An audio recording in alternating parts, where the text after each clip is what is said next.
The city of Seattle provides one of the most unique backdrops in all of college football. But the waters around Lake Washington last year were much too choppy. This year, though, the dogs are ready to bark. That's because there's a brand new era beginning under their new head coach, Steve Sarkisian. But the Bayou Bengals have traveled 2,600 miles to make sure that nobody lets the dogs out. The Tigers and the Huskies beginning their climb to the top.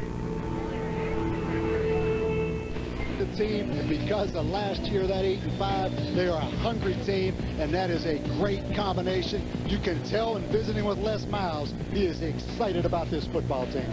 Tigers making their longest road trip ever, some 2,600 miles. Meanwhile, Husky faithful hoping to snap that 14-game losing streak, both feeling this is their moment.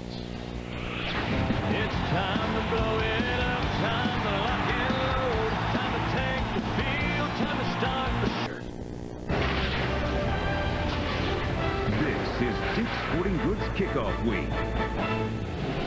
And back at Husky Stadium, we're about to kick things off between the Tigers and the Huskies. LSU hoping to improve to 5-0 in season openers under Les Miles. Mark Jones along with Bob Davie. On paper, Coach, this looks like it should go all LSU's way, but it's not played on paper. Mark, we really have no idea what to expect from Washington. They have a new coach, new systems on offense and defense, new uniforms. But as you know, with change comes hope, and it's a fresh start for everybody, and that's exactly what these Huskies need right now. Here they come onto the field, and with hope comes maybe something symbolic, maybe even a little bit significant.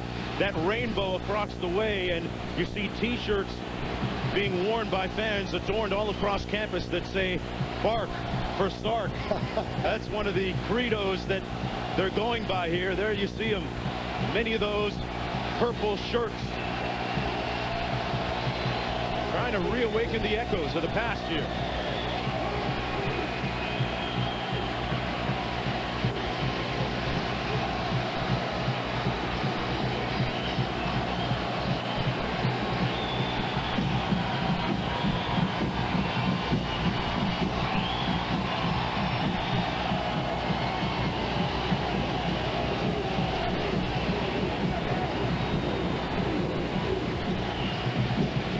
LSU winning the opening toss, deferring to the second half. And the Huskies will receive the opening kickoff. You cannot tell from this crowd that Washington was an 0-12 football team last year, Mark. Last year doesn't matter anymore. The slate's been wiped clean. They haven't won a football game since 2007, November. Meanwhile, back to receive this kick for the Huskies, it's Quentin Richardson, number 28 right there, and Jordan Polk, number 82.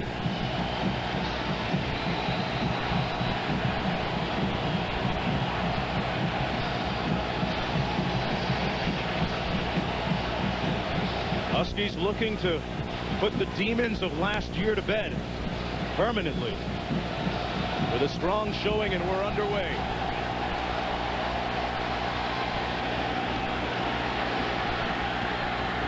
That's Polk, and he's rocked right away, right around the 15-yard line, and that's where Jake Locker will take the reins of this Husky offense.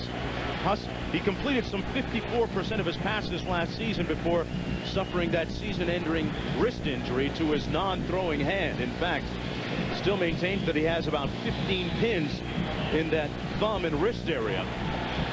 But he is as impressive looking an athlete and quarterback that you will see. The big question mark, Bob Davie, is how does he adjust to this new system? We'll find out. First down and 10. Chris Polk is the lone back, number 1. Locker on the play fake. And it's incomplete, falling harmlessly at the 35-yard line, and he was under a little bit of heat there. It'll be second down and 10. Good pressure up front by Harry Coleman. See the confidence Steve Sarkisian has in Jake Locker. You also see the nature he has. I should have made you a bet that the first play of his new regime would be a pass now, because he is that kind of mindset. Steve Sarkisian, the former quarterback coach, former quarterback at BYU. On the option, Polk gets the carry, breaks a tackle, and close to the first down out near the 25-yard line. Woods making the stop on the play. Bob, who are the impact players? Well, in 2007, Jake Locker was the Pacific 10 Freshman of the Year. Last year, as you mentioned, he missed it the entire season, basically.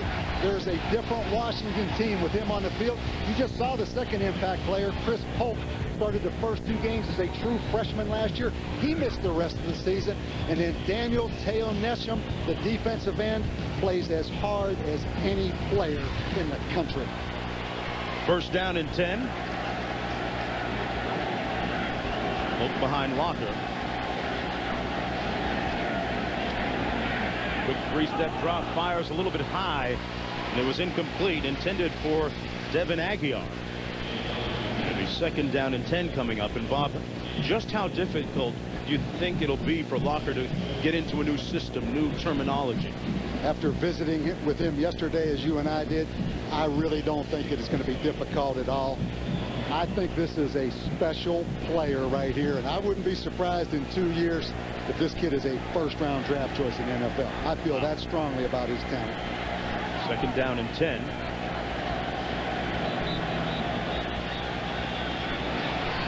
Hand off the Polk. Right between the tackles and out near another first down, just shy of the 35-yard line, but there's a flag down on the play.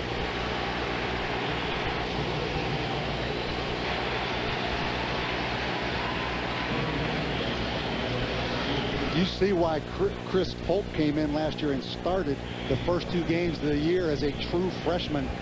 Was injured, shoulder injury, actually granted a medical red shirt, so he is now a redshirt freshman with 4 years of eligibility. How ironic that Steve Sarkisian actually recruited him to go to USC when Sarkisian was there.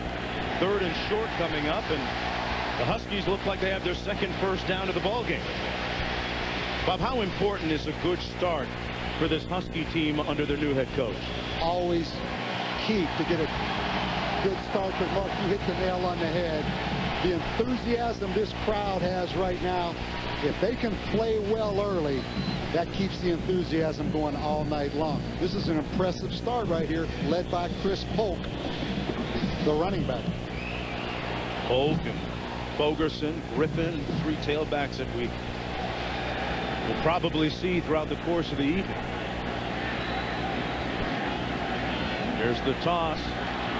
This time Polk chopped down behind the line of scrimmage at the 33-yard line by Chris Hawkins. Hawkins coming up to provide run support from his cornerback spot. And Les Miles says that, Bob, he's really excited about his DBs, as he is most of his defense, albeit somewhat unproven. I think he's really excited about the role LSU is in. I think he embraces the fact that LSU is not getting the attention that Florida, Alabama, and Ole Miss. You see him talking to John Chavis there, his new defensive coordinator, who was at the University of Tennessee last year. Second down and 12 coming up after that loss. Locker out of the shotgun. And incomplete. He delivered it on target. Intended for DeAndre Goodwin, but it was knocked loose by Patrick Patterson, the 6'1 sophomore out of Pompano Beach, Florida. Well, Perry Riley, number 56, gave Jake Locker his wish. Remember yesterday, Jake Locker said, you know, I can't wait to get hit. It's been a whole year since I was hit. Well, I think Perry Riley just gave him that wish. Just once, right? You don't have to endure too many of those. Locker now 0 for 3 passing. Bogerson in the backfield on third down and long. 12 to go. A little heat off the corner. Pass complete. And another first down. Bogerson with room.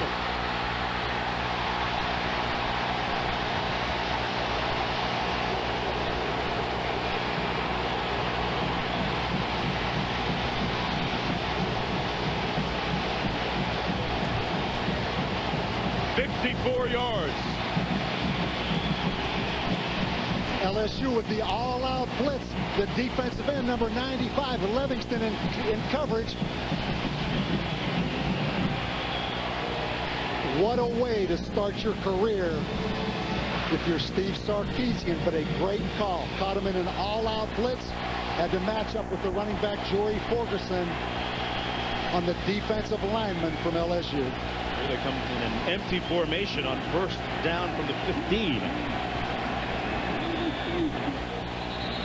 Flag down. They're going to whistle this one dead before the play. Flag down at the 16-yard line. Tiger defense on the field. Start of the snap. Ball start. Number 79 on the offense. 5-yard penalty. Remains first down. There's a look at Sarkisian, and there's a look at the new defensive coordinator you alluded to a moment ago, John Chavis. 20 years in all at Tennessee. 15, Bob, as the team's defensive coordinator, but a brand new beginning for him, too. And last year, that was the real problem of this LSU defense. Gave up more points per game than any other defense in the Southeastern Conference. First and 15 at the 20. Polk down to about the 17-yard line, stopped up by LeVar Edwards. And you see Washington right there in a little bit of the spread offense look. Some of the side zone action that Jake Locker ran as a freshman. Steve Sarkisian, by contrast, at USC for 7 years, obviously a drop back scheme coordinator. So how they mesh that spread with the drop back, you see right here Jake Locker in a no back empty formation. Very good runner with that 4.4. Dog may have his fight back, Mark Jones. And the extra point is good. They're excited about James Johnson, the true freshman, with his first career touchdown. Huskies starting to bark.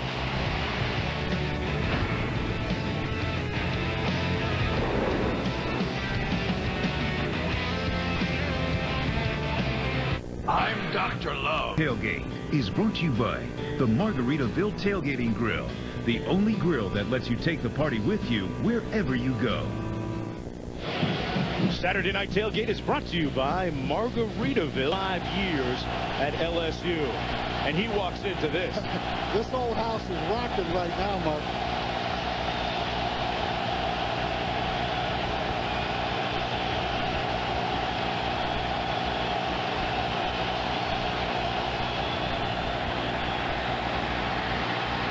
That's a pretty composed sophomore quarterback who just turned 19. A first down out to the 49-yard line.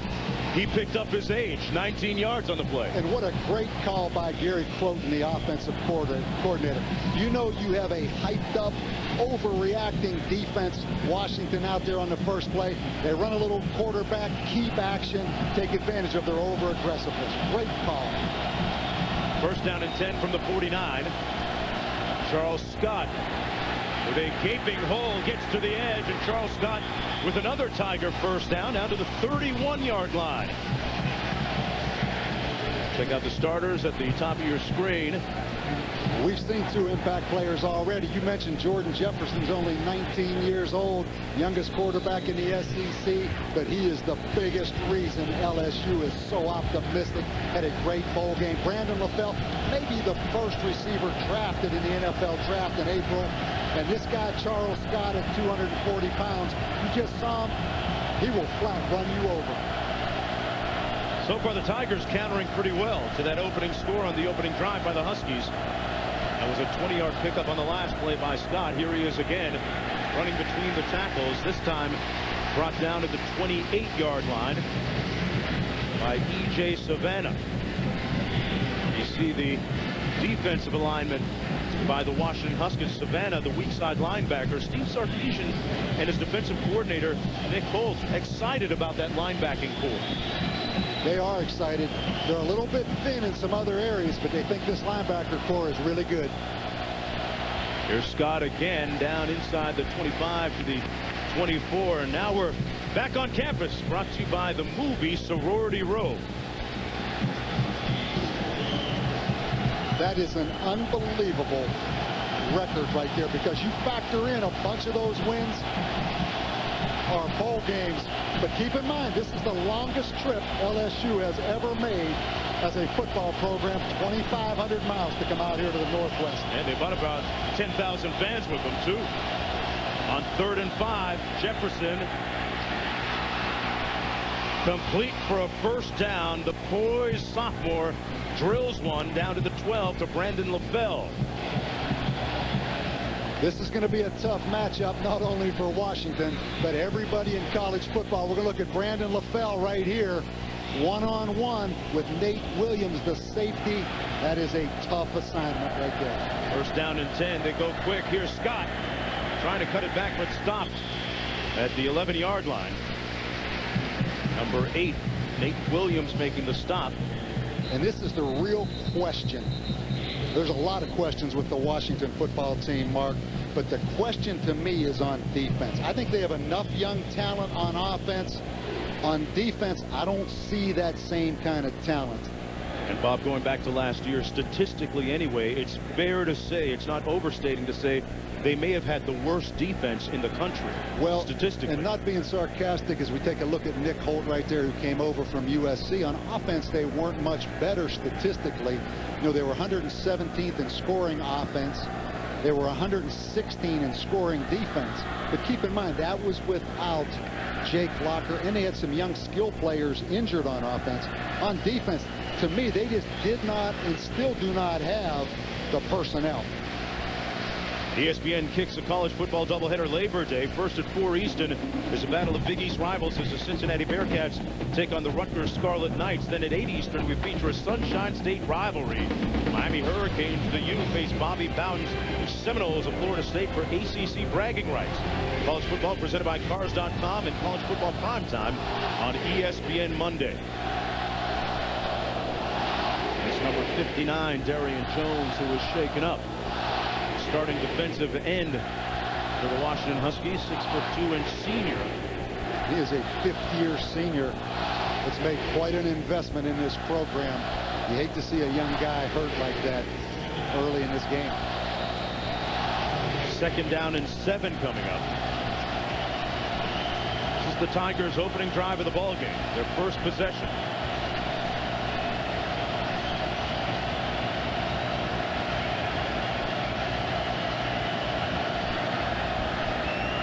Scott gets the call, and he's going to be stopped up short of the first down inside the 10-yard line by Quentin Richardson, the most experienced cornerback that the Huskies have on defense.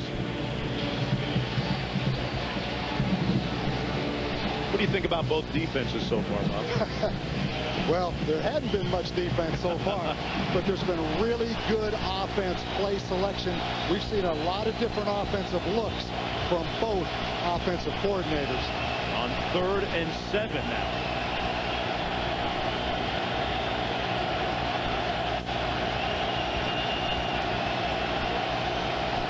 Jefferson working out of the shotgun. Little option into the boundary. Tosses it to Williams. And Williams going to be stopped up short of the first down. And if there's ever a guy in college football that likes to gamble, it is Les Miles. They don't call him the Mad Hatter for nothing. Well, it's not because he just pulls that thing down low over. Okay. So they're going to measure here, but I know what he's thinking already. You know, he had a great quote when it comes to taking advantage of your talent and letting kids play. He said, if you have a bunch of playmakers, you have an obligation to turn them loose. And that's why you'll see him go for it a lot on 4th down. He's not afraid to come up with some gimmicks. And that's really a good combination when you have talent and also a coach that's wide open like that. He may have been a little premature in saying he was short of the first down. He made it.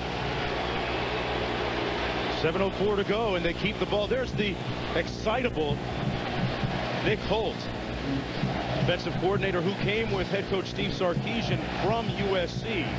One thing about the USC model, both these coaches coming from USC, it's about intensity and competitiveness. All you have to do is look at Steve Sarkisian and Nick Holt, and you see that model.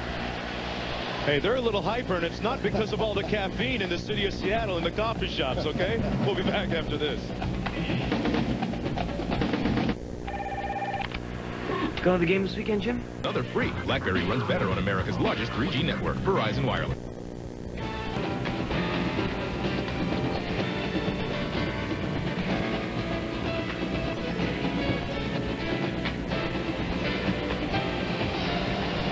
Water everywhere here in the Seattle area. The key is staying afloat. And right now, the LSU offense doing just that. 1st and goal from the 3-yard line. Jefferson to pass. Knocked away and incomplete. No flag on the play. Victor Iowa knocks it away from Richard Dixon. This was a great defensive effort right here. Victor Iowa laying out Ed Dixon, a talented tight end from LSU. That was a great effort play. Scott the deep back out of the offset eye. Gets the handoff. Rolled off a 1 tackle and stopped up at the 2-yard line. It'll be 3rd down and goal. Nick Holt's defense coming up with a big play. And Charles Scott told us he is not in the business of getting knocked back. Watch him get knocked back right here. That is one of the first times Aldridge and Donald Butler, you're not going to see this kid knocked back very often.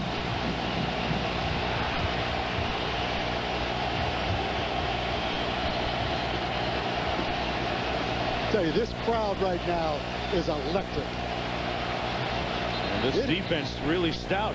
They talk about Southeastern Conference crowds. This is a Southeastern Conference crowd now. Great start to this game, and a lot on tap from our point of view as well. Some special items right now. Jake Locker and Polk carrying the bulk of the offensive responsibilities. Chris Polk, a nice job on that opening drive. And coming up a little bit more ahead in the show, our new feature this year, Davy Jones Locker. A couple of interesting tidbits on the college football landscape to talk about. And coming up a little bit later, Steve Sarkisian had an interesting perspective on the Boise State game as he sat there and watched things unfold a couple of nights ago between Oregon and Boise State. We'll tell you about that as well. But right here at Husky Stadium, what a beginning for the Huskies. It really is. And you talk about LSU, a clear favorite in this football game. But they traveled 2,500 miles. It's 9:30 kickoff on their clock back in Baton Rouge. And they're playing an 0-12 football team. But that was a football team that didn't have Jake Locker, didn't have Chris Polk, and didn't have the energy of this stadium last year that you have to deal with now. Potentially a signature moment for the Husky defense here. 3rd and goal. And a little bit of motion on that left side of the offensive line by LSU. That's Zeron Black, their leader up front, the starting left tackle.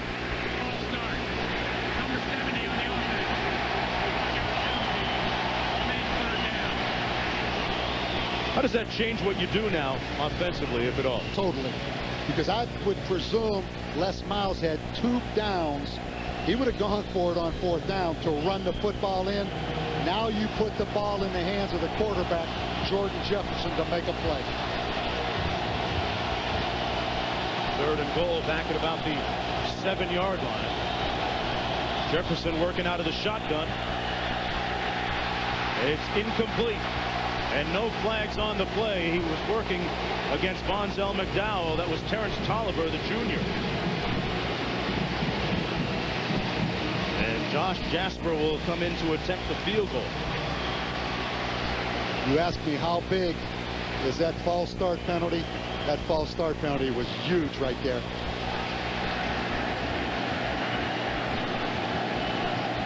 Celebrating its 5th year sponsoring the Good Hands Field Goal Nets, Allstate makes contributions to participating universities' general scholarship funds for each field goal and extra point kick. To date, Allstate has contributed $1.8 million in scholarship monies, and that kick was money, all right, from 24 yards out. But look at the reaction from Sarkisian.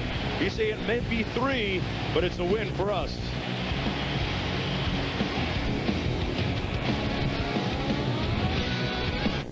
The NASCAR Sprint Cup Series at Atlanta, tomorrow at 7 Eastern on ESPN. I've spent a lifetime. Back under the lights at Husky Stadium, I'm Mark Jones along with Bob Davie on this a very compelling opening weekend of college football. And this game here following the same type of format. Steve Sarkisian's first game as head coach of the Washington Huskies, and Jake Locker right there a moment ago on the screen, his first game back after missing 2/3 of last season because of a thumb injury. And the Huskies off to a great start. Excuse me, Mark. This is a beautiful setting for college football, isn't it? Yeah. One of the most unique places in the country. And I'm disappointed you didn't send the boat for me this morning. Send me that little dinghy and a rubber duck, huh? But with this location, this fan base, and this tradition at Washington, you feel the energy. I mean, this program can make a dramatic comeback. Down to the 9-yard line. Fielded by Polk. Let's take a look back with our Sears drive recap. And the opening drive was a pretty good one by the Huskies. Chris Polk started it off with 2 great runs. And the play selection, great job by Steve Sarkisian. Catches LSU in the all-out blitz. Joey Ferguson down the sideline, and then the touchdown out of the go-back empty set to the true freshman James Johnson. A great job of scripting that first drive by Steve Sarkisian. They gave them a lot. Obviously, the ball should not have been thrown. Tremendous athletic play by Jake Katera. The linebacker tips it to himself and scores. But you see the repercussions of Jake Locker. It's been a long time since he's played in a football game, Mark. That was a poor decision. Point good, and LSU in a blink, Bob Davie takes a 3-point lead on that interception, the second interception of his career.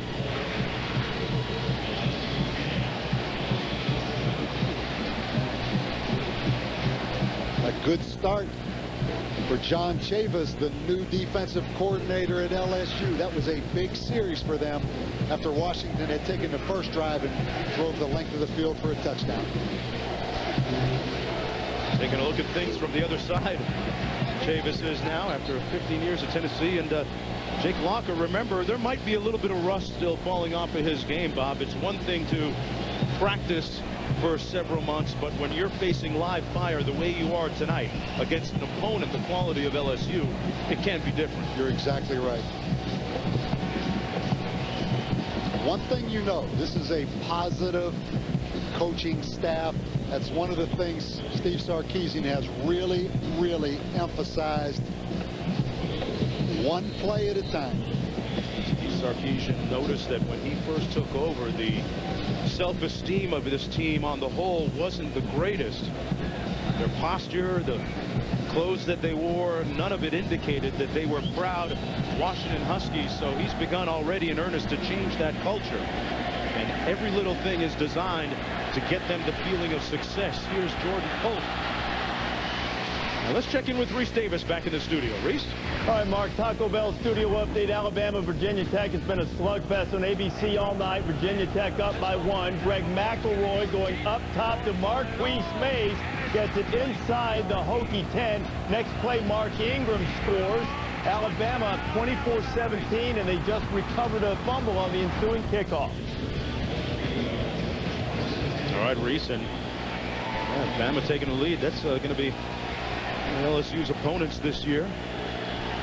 Get them on the road, I believe. Chris Polk in the backfield gets the call. Polk trying to bounce it outside, gets the edge. Chris Polk with one guy to beat, and the turbo didn't quite kick in. All the way down, though, to the 23-yard line.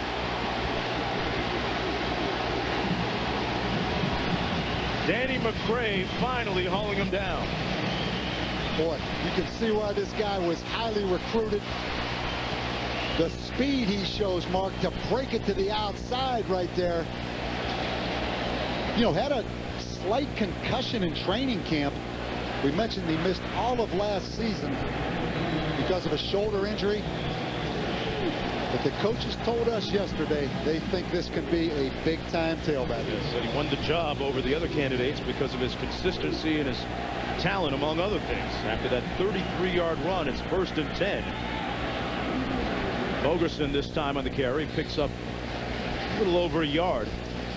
Down to the 38-yard line. It's so important for Washington to be able to take the pressure off of Jake Locker. You know, he is the hope. He is the face of this franchise. So many expectations with him back. After that interception, to be able to come out and run the football a little bit, to let the quarterback settle down. Locker, a Husky through and through.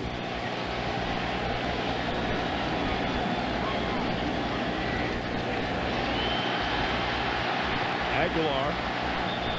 And there's a flag down at the 38-yard line. Aguilar brought down at about the 27. There's a flag down, though. Let's see what this is all about. I think we're going to get a block in the back on DeAndre Goodman, number 11. Steve Sarkisian told us, Bob, before the game in our meetings that he was not all that surprised by the talent level of the skill positions. Guys like Aguilar, guys like Polk. Really surprised. On the offense, number 11. 10-yard penalty. Was the word he used. Tyrone Willingham and his staff had done an excellent job recruiting young talent on offense. At wide receiver, tailback, they have a young tight end that could be a superstar. And Steve Sarkisian acknowledged that. But they are a talented football team on offense at the skill positions. 4:26 to go in the first quarter. LSU on that interception by Jacob Kutera a few moments ago returned it for a touchdown to take the lead. Really spreading the LSU defense out with a no-back set. And now we see what Jake Locker really does as a strength. He takes off with it, brought down at the 44-yard line, picked up 3 before Kelvin Shepard made the stop on the play. Bob, how do you balance things off between running for as many yards as he did a couple of years ago, almost 1,000 yards, and getting into this new passing system? I think that's the key point. You're not going to see a lot of predetermined quarterback runs like you do out of the spread, but they are not going to keep him from taking off and running with that football. And that's why you see a lot of these spread formations to try to spread LSU out. If there's a crack in there, he will take off and run. They will not discourage him from that. Walker given time, completes it. Aguilar down to the 27-yard line, and that's a first down for the Huskies. Peterson making the stop. And a 17-yard gain on the play. LSU in zone coverage. Watch Jake Locker thread the needle. Great job of getting that football over the defensive lineman Livingston, number 95. Look at that. That is a great throw through a very small window right there. Talked about Locker earlier. Grew up in a small town about an hour and a half from Seattle, right near the Canadian border. Always dreamed of playing for the Huskies.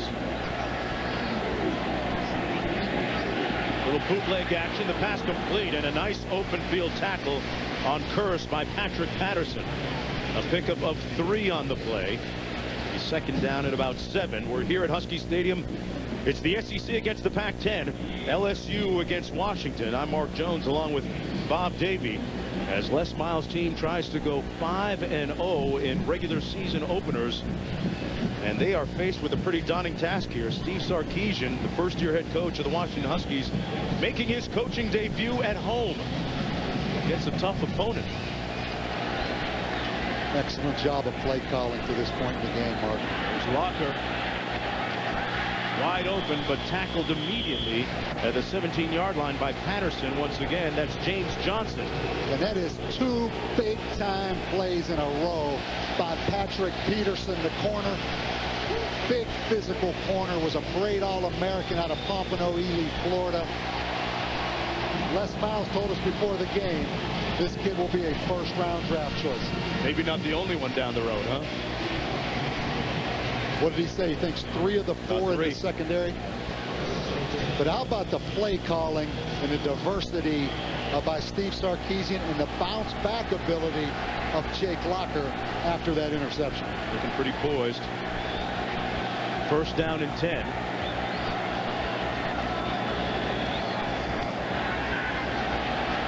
Locker, great job of improvising, completing the pass to the 7-yard line. If he was left-handed and wearing orange and blue and knew the gator chomp, is that Tim Tebow? Could be. You know, when we met him yesterday, he's a Brett Favre guy too, right? Yeah, there's a lot of similarities. Brett Favre, Tim Tebow, 230 pounds, runs about 4.44. We're going to replay this to see Maybe if his he was knee down. touched.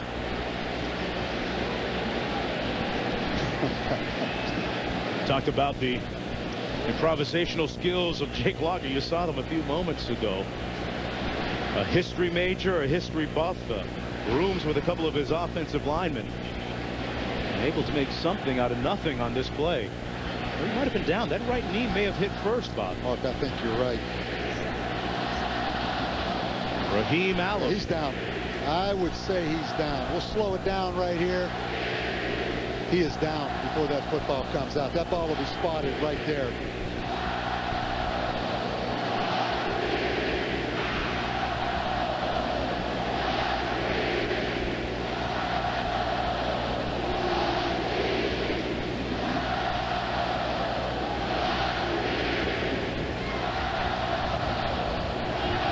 Steve Sarkisian is so excited about Jake Locker. He said, really, this is a 2-year race to get him to the NFL. He said the only difference between Carson Palmer, Leinart, Sanchez that he had at USC and Jake Locker, those guys were trained since the 6th grade to be drop-back quarterbacks. That is the only difference. He really believes this kid could be a first-round draft choice if he stays healthy and progresses after 2 years in this system. They rave about his physical gifts at 6'3", 226 pounds. And I mentioned it before, 4.4 speed in the 40-yard dash. And that's electronic time. And let's talk about this. I mean, we forget about it sometime, but 12 pins in his thumb. He showed us that scar yesterday. 7 pins still in. At one point, there was a plate in his hand, in his thumb.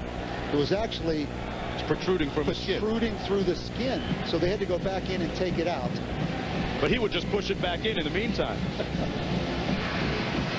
Let's take a definitive look right here. I think the knee is definitely down right there before the football comes out. You would think they're going to bring this one back. This is a Pac-10 crew, and obviously a Pac-10 replay crew. And that's part of the decision when you sign the contract. Whether the Southeastern Conference officials are going to come out here when you play or it'll be Pac-10, that's really negotiable when the teams sign these contracts. And interestingly, this game came up. It was a fill-in, right? 3 years ago, and the president at Washington, Mark Emmert, was the chancellor at LSU. He hired Nick Saban, and the athletic director, Scott Woodward, here at Washington, is a graduate of LSU and from Baton Rouge. I don't know why they're taking so much time right now. Might be trying to figure out what yard line Jake Locker's knee hit at so they would know where to spot the ball. In the meantime, how can you yawn with all that's going on? That's an extended yawn, too. You know, when you play these late night games, there's a bunch of extracurricular activities. Down on the ground. Therefore, it'll be second down and 11 yards to go at the 17-yard line. Michael Batlin, a native of Oregon.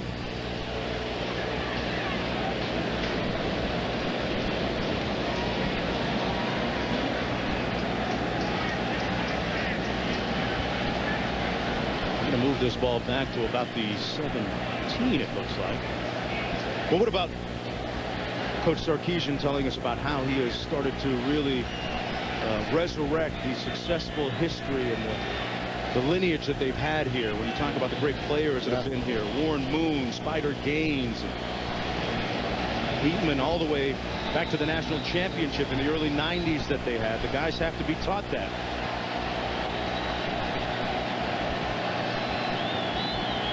Second down and 11. It's Polk. Good stay rate arm. And close to a first down at about the 7-yard line. Put a straight arm on McCray. Yeah, not only is he fast, you mentioned it, a great job of stiff arming right there. And you can see why Tyrone Willingham last year was sick. When they lost Jake Locker and they also lost Chris Polk. Look at that stiff arm right there on Harry Coleman. He got it on both guys. 12-yard pickup. First and goal. Patrick Peterson recovering the loose ball. Yeah, Mark, 2 huge turnovers in this football game by the Huskies. Here it is again. Yeah, on the exchange, the ball actually came out. It was loose. Let's take a look at this. Yeah, never had possession of that ball on the exchange. It looked like 95. Livingston was in the backfield, knocked that football out at the exchange. Even Holiday in the ball game, but the give is to Scott. On first down, he picks up a couple of yards. Charles Scott, we saw him a little bit earlier and breaking tackles down in the red zone. He told me recently that he likes to watch old videotape of the late Walter Payton, the way that he would run through people. This guy does it with about 40 more pounds than Walter did with Charles Scott and Keelan Williams, a couple of talented tailbacks, but so far facing a daunting task against a very determined Husky team. Despite the turnovers, Washington still in the game. The city of Seattle aglow at night, and why not? Hey, it's Jimmy Football. Hey, you know what's wrong with your cooler? I'll tell you. Fuchsia socks. Okay, the eye.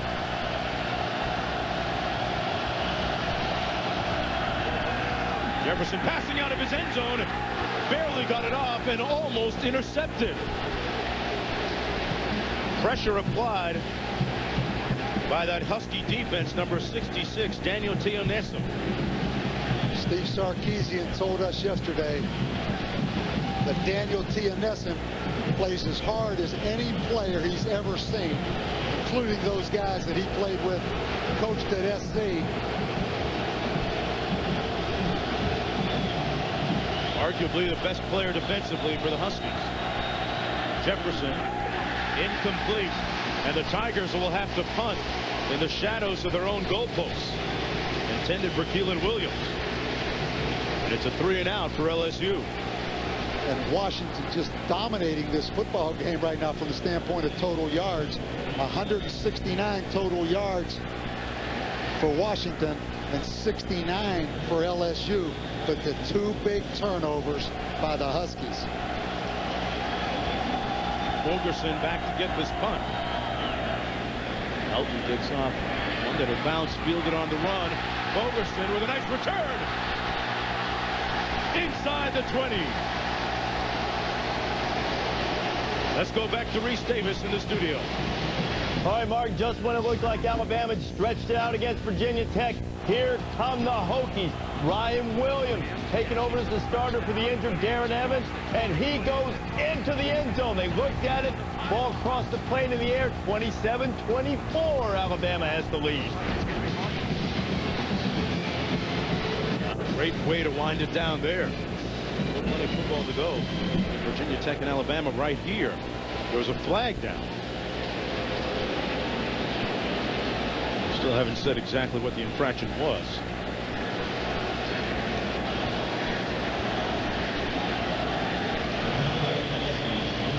Spot the ball at the 24-yard line.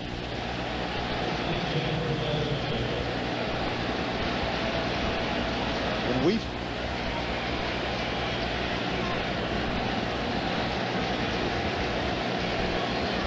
again, the empty no-back set, spreading out the LSU defense. There's Locker out of the shotgun. Looked like he wisely threw it away that time.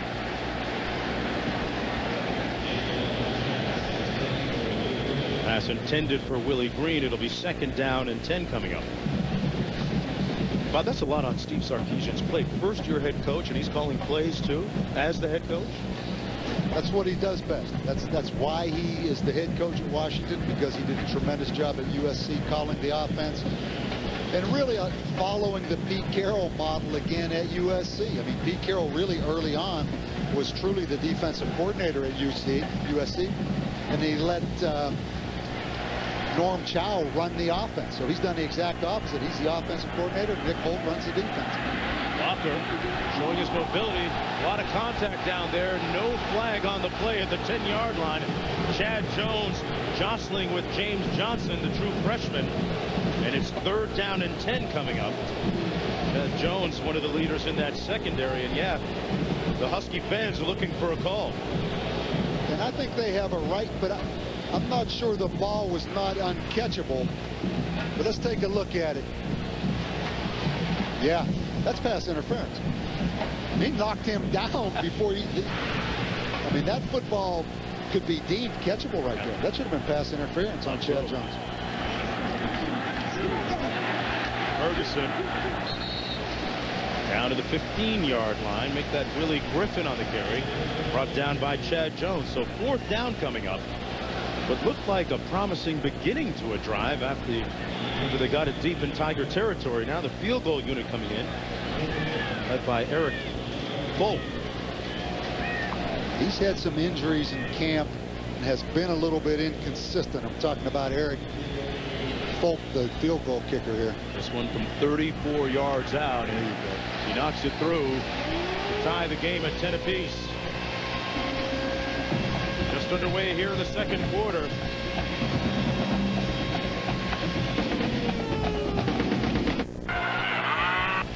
What is it? Omega fatty acids, good for the, good for the digestive system. It's a good fat. I'm impressed by the way that guy carved that up. There it is. Well, Washington was carving up that LSU defense for a while, but a couple of miscues. This might be a different story right now.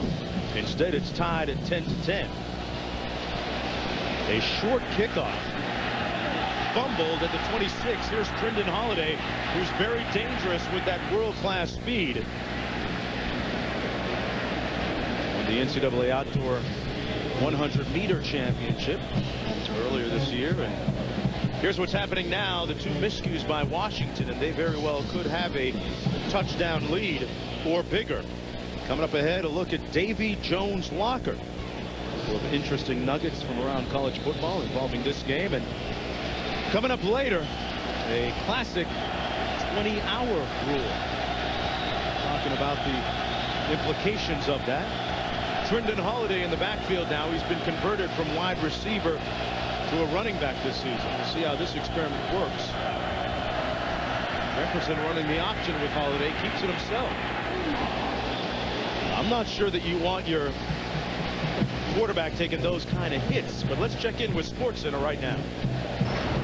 All right, Mark, some racing news for you. According to Tony Stewart, it is all but certain that Danica Patrick will race in NASCAR in 2010, primarily nationwide in Truck Series. She still will drive Indy cars. That, again, according to Tony Stewart. Football, Sam Bradford, the reigning Heisman Trophy winner, sprained AC joint. Typically, you miss 2 to 4 weeks with that type of injury. Next, SportsCenter follows the game and precedes college football final and is airing on ESPN News currently. All right, thanks a lot, Reese. We got a new quarterback in the ball game. Jarrett Lee is in. He started 8 games a season ago. Completes the swing pass to Trindon Holiday. Couldn't use the speed in the open field that time. Brought down immediately by Aiwa. Right at the 43-yard line. Take a look at Jordan Jefferson. Took a pretty good hit on that last option. Let's go back and take a look at that.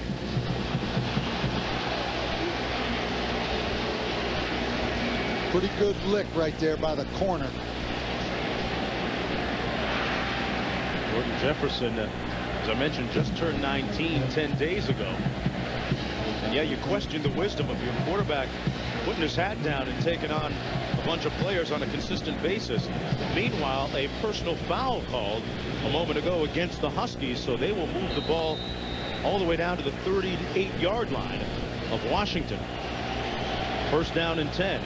Jefferson back in the ball game.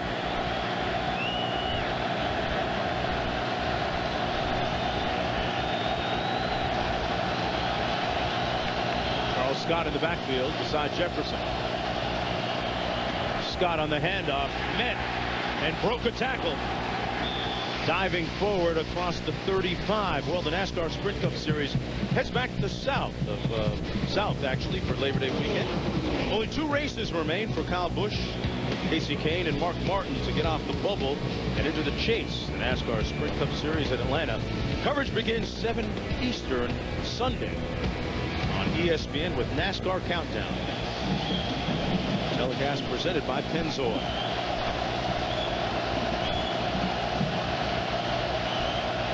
Jefferson, quick 3-step drop, and it's left on the carpet. And there's a late flag down on the play. It was dropped by Terrence Tolliver. Yeah, we're going to get a late hit on the quarterback. Really a silly personal foul right there by the corner coming on the blitz. You're going to see it right here.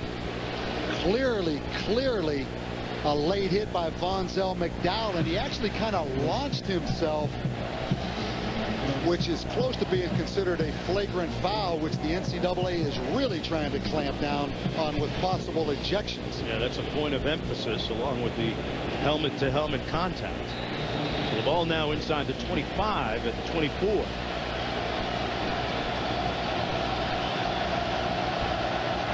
A lot of offense in this football game.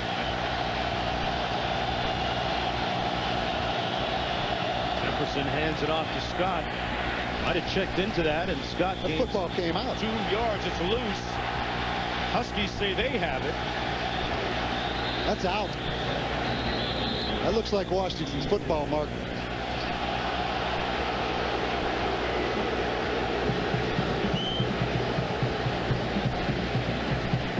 I think that football came out.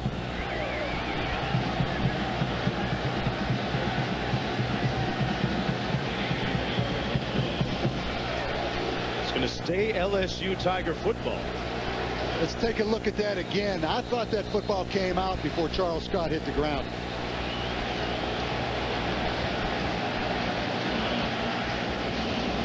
Mason Foster, number 40, came in and jarred that football out. That ball's out. His knee never hit the ground. With that, we take a break. 10's on the scoreboard in Steve Sarkisian's coaching debut.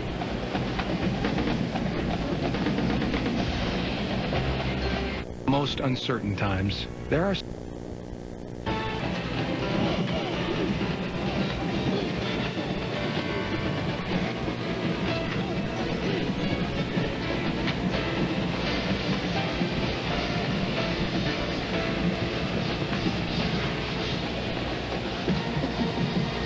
Back at Husky Stadium. Welcome back, everyone. College football prime time. Dick's Sporting Goods kickoff week. And what a week it's been. Opening one of college football. They're reviewing this play on the fumble, perhaps, by Charles Scott of LSU. Yeah, if you look right there, he's never down. Now there you can't tell exactly when Mason Foster knocked that football out. So it was determined that the player fumbled the ball prior to going down. Determined by video evidence that the defense recovered the ball. Therefore, it's 1st and 10, Washington.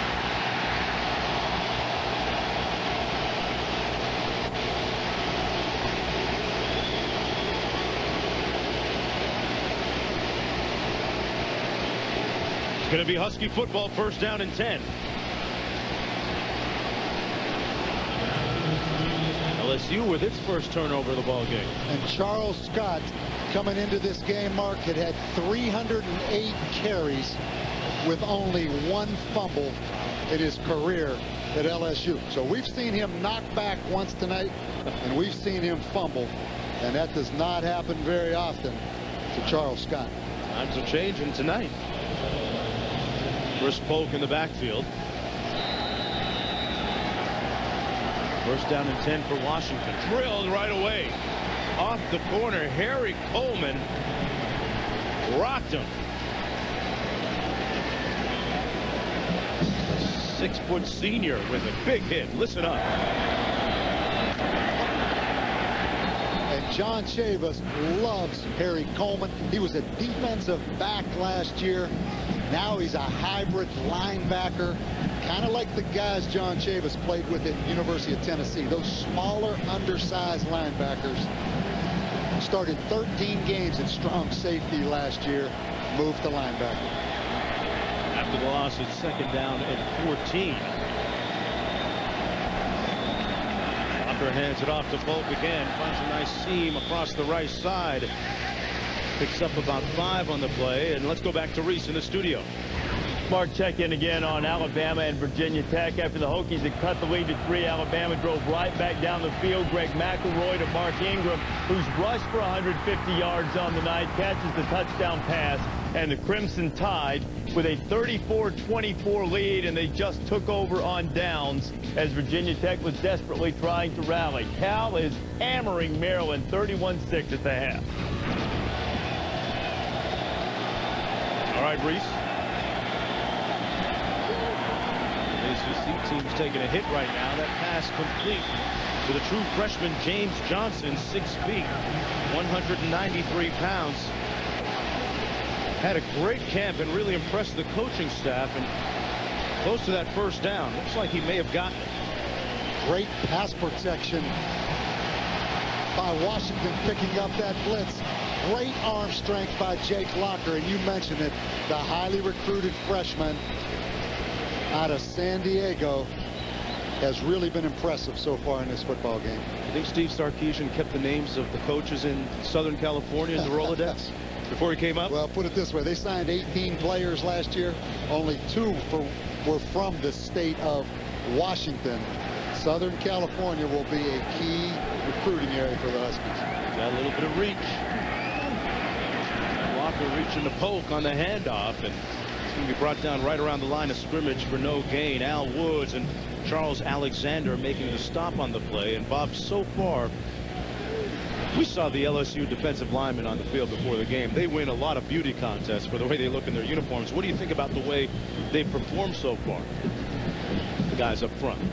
It's one of the question marks coming in. I'm surprised, quite honestly, that Washington has been able to run the football as successfully as they've been able to run it. I mean, Washington has close to 200 yards total offense right now, early in the second quarter.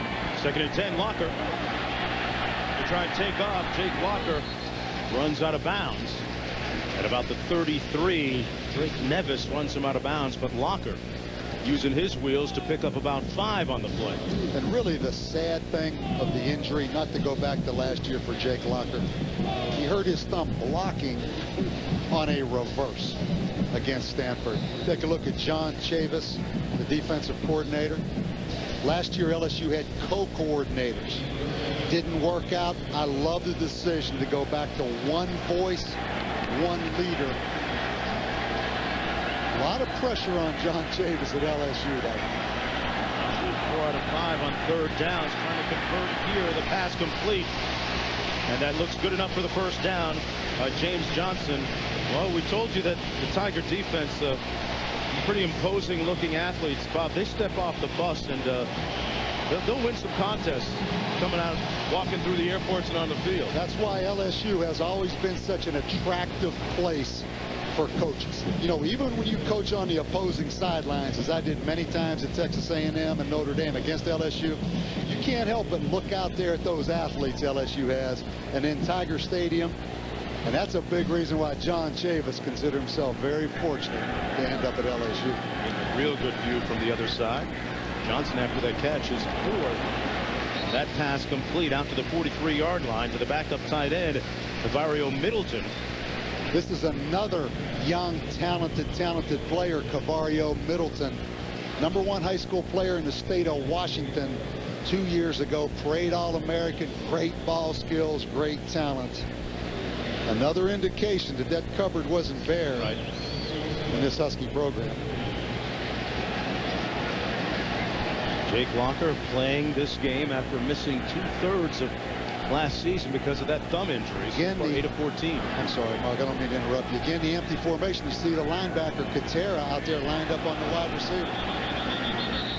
And a flag down on the play.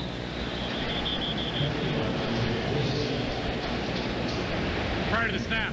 False start. 71 on the offense. 5-yard penalty. Remains second down.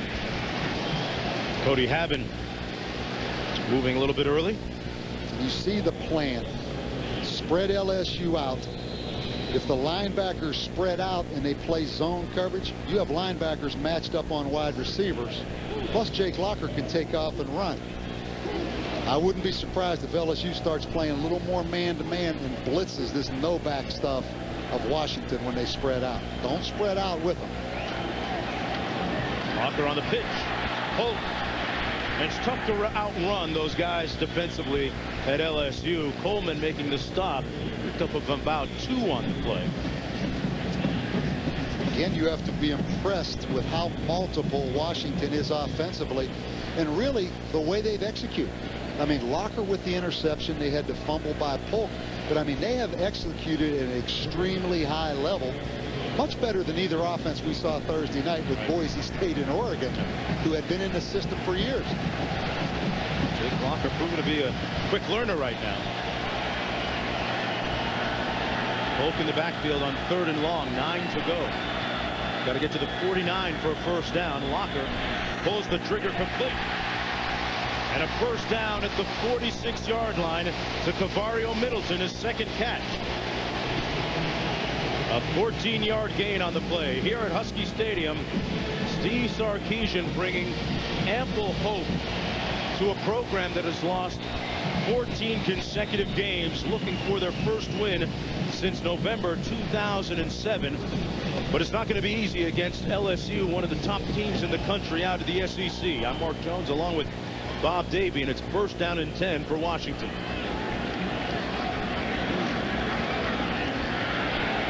Locker escapes and had his pass batted at the line of scrimmage by Lazarius Levingston.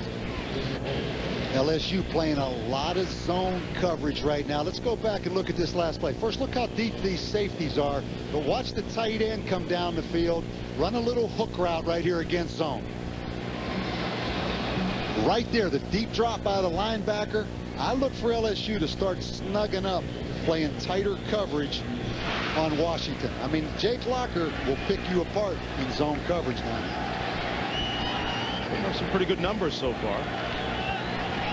About 5.5 minutes to go in the first half. Here they come. There's that fly sweep. That's going to be a loss back to the 49-yard line. Number 56, Perry Riley, making the stop on Jordan Polk. A loss of 3 on the play. You mentioned the speed of this LSU defense. Perry Riley, number 56. High school teammate of the other linebacker, Kelvin Shepard, back in Georgia in high school. But this kid can really run. 6'1", 240, MVP of the Chick-fil-A Bowl against Georgia Tech.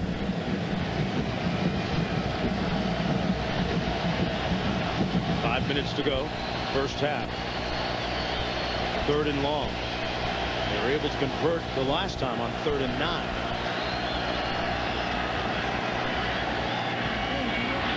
Complete, but short of the first down at the 41-yard line to DeAndre Goodwin, who was hit immediately by Patrick Peterson, who's had a pretty good day in the secondary for LSU, a sophomore out of Pompano Beach, Florida.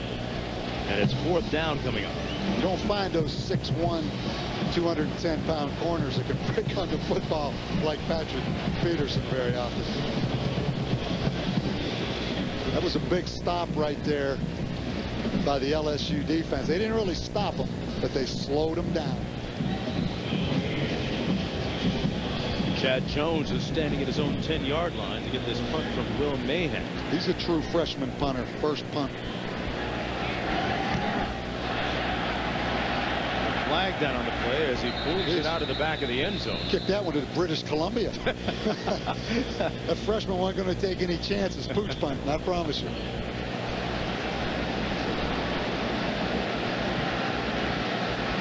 Steve Sarkisian did tell us that they're going to try a lot of directional punting with the freshman.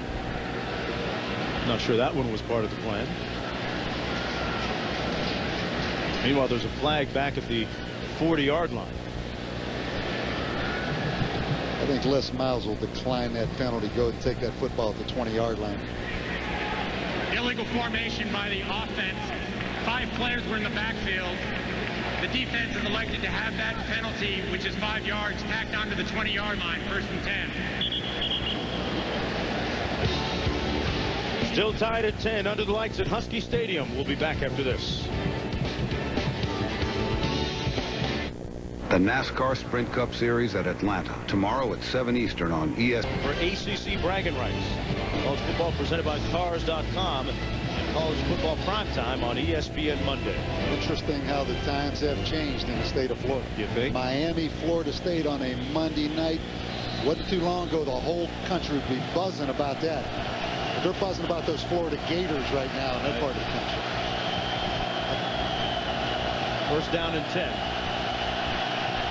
They need to get the football to number 1, Brandon LaFell, and see what he can do at the top, Mark. He handed off and run between the tackles. That's Keelan Williams, backup tailback. Charles Scott fumbled on the last possession. Pickup of 2 on the play. I think the real matchup where LSU has the advantage is their wide receivers against the Washington defensive backs. I don't think there's a guy in this program that can really handle Brandon LaFell, number 1, but he's not touched a football yet. LSU needs to go ahead and throw that football down the field a little bit and challenge these DBs. Jefferson, meanwhile, 1 of 5 passing, going to take off this time.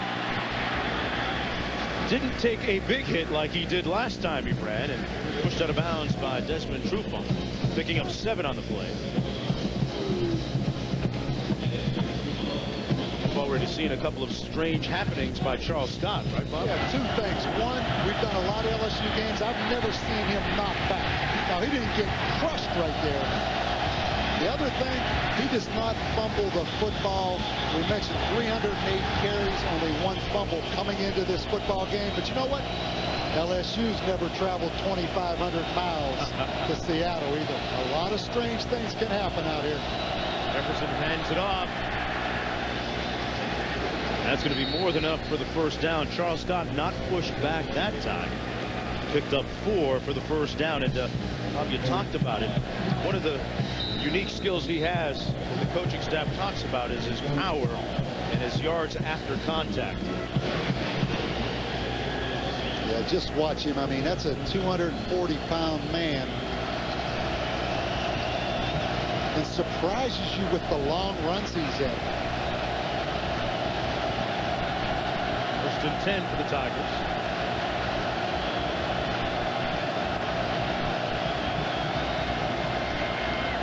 Jefferson hands it off to Keelan Williams. And Williams is out near another 1st down at about the 48-yard line. Close to 10 yards. Mason Foster making the stop for the Huskies. Yeah, the depth LSU has at tailback. They're going to play 4 tailbacks. Keelan Williams a little bit quicker feet, but he's 230 pounds. 2nd and 1. Jefferson completes his 2nd pass of the night. Across the 45-yard line to Keelan Williams, this time showing his receiving skills, picks up 8. Yeah, I mentioned Brandon LaFell, number 1, 6'3", 209, the wide receiver. You have Terrence Tolliver, a big, tall receiver. Reuben Randall. We've not seen Russell Shepard, the true freshman that everybody's been talking about for LSU. Pass incomplete, intended for Richard Dixon. Let's go back to Reese in the studio.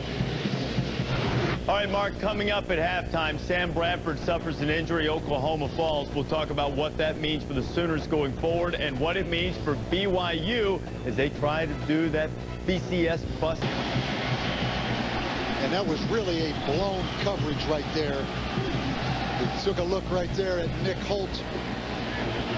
But we mentioned these LSU wide receivers. I mean, Terrence Tolliver, this kid will be a star. 6'5", 194 pounds, out of Hempstead, Texas. Right down the road from Texas A&M. The extra point good, and boy, that is a real momentum changer going into the locker room at halftime.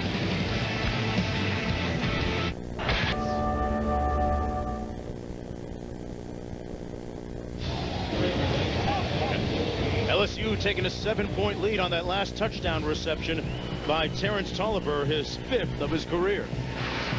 I want you to look when Terrence Tolliver catches this football. Look at the space in here. Obviously a blown coverage by Washington. And then he makes the free safety miss with a great juke move on Greg Walker. But a huge cavern in there against the zone blitz.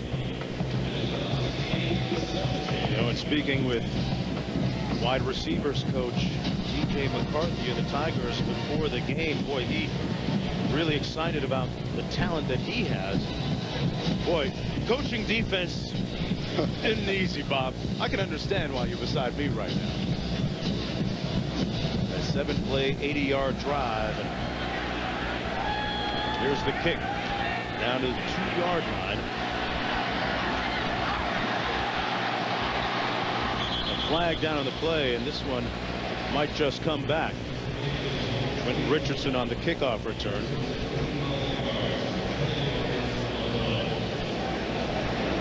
Coordinators fired before the start of the regular season. Now, I don't think that's going to happen anytime soon in college football, but I think tonight is a great example of how high profile college coordinators have become. I mean, both John Chavis and Nick Holt are really the head coaches of the defense. Both of them were really recruited by the head coach to come. Both paid really high salaries. Both have the freedom to do it the way they want to do it. But as we know, with those high salaries comes high expectations. So both those guys, great jobs, but in some ways on the hot seat. Especially when you consider the scrutiny that they both come under. Hey, Coach Holt leaving USC, where he's got all kinds of talent to deal with, and coming to a rebuilding situation. Why? Number one, when you get to know him, the opportunity of the challenge. Let's not minimize the salary they paid him to come. It's a great package. But also when the head coach is the defensive coordinator like Pete Carroll, that's a different dynamic. Walker takes off himself to the 25-yard line. Al Woods. Is it total autonomy for a coach like Holt? It is, no question. He would have not left USC to do it. John Chavis has the same kind of situation. You can do it the way you want to do it, but it better work. And I think that's the way to do it. I think for years there's been too big of a gap between the head coach's salary and, for, say, the defensive coordinator, if he's really the head coach of the defense. Well, right now, both defensive coordinators under the gun. 17-10, Tigers with the lead when we come back.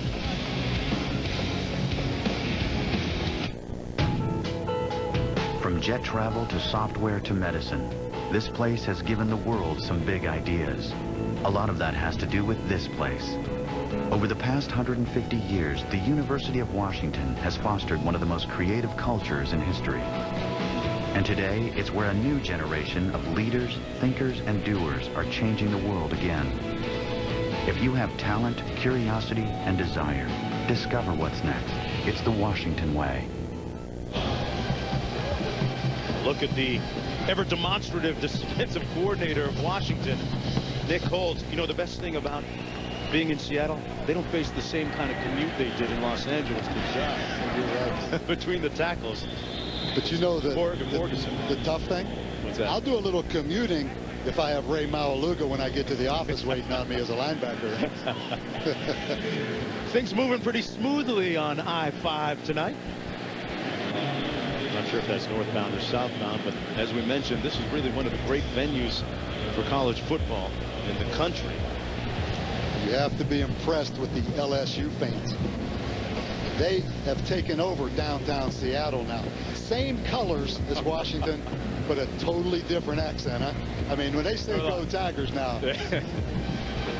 We've seen a lot of purple downtown and throughout the city. And, you know, earlier Bob talked about Davy Jones' locker and the coordinators situation. Well, when we get back to Davy Jones' locker, our segment, not my part of the equation, Bob, we have Jake Locker as part of Davy Jones' locker. Great play on words. It's a once-in-a-lifetime deal, folks.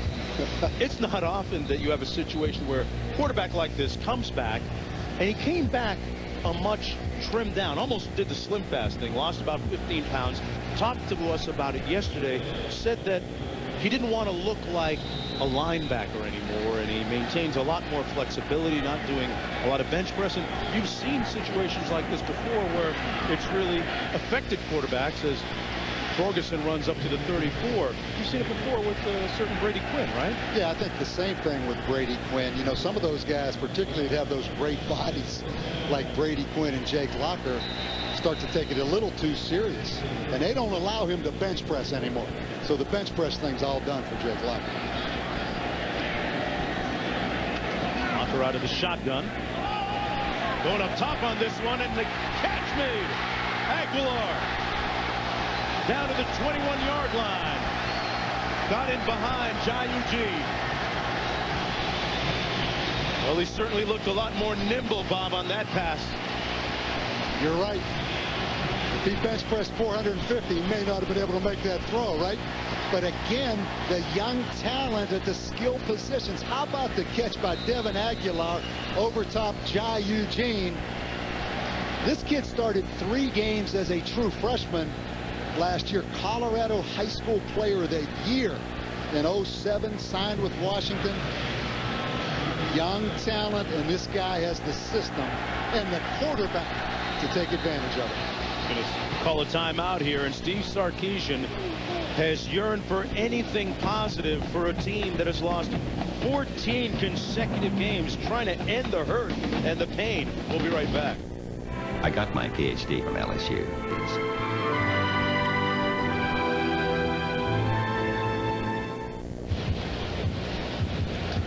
Jake Locker and Steve Sarkisian, the brain trust of the Huskies, talking things over. Bob, he talked about wanting to take some hits.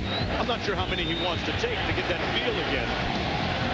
Well, let's say this. The 2 most important people in the football program are the head coach and the quarterback. And when you sit and meet the head coach and the quarterback like we did in Washington yesterday, you leave feeling their energy and believing they have special personality. I think you're seeing that transformation here tonight of this football team.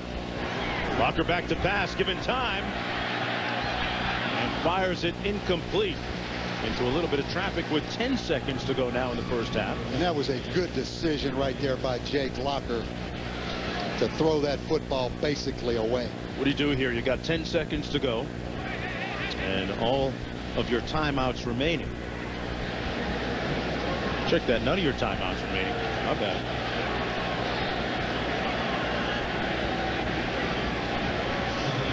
Second down coming up, ball on the 20. And Mark, with 10 seconds left right here and no timeouts, you obviously don't want to get sacked. You want to throw this football in the end zone.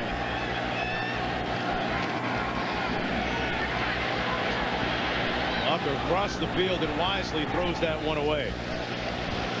Good decision again. That's where that mental clock in your head, that ball is snapped with 10 seconds. You feel the rush, you roll out. Excellent job right there to not fight for extra yards. Just give yourself a field goal, because this is a win for Washington this first half of this football game.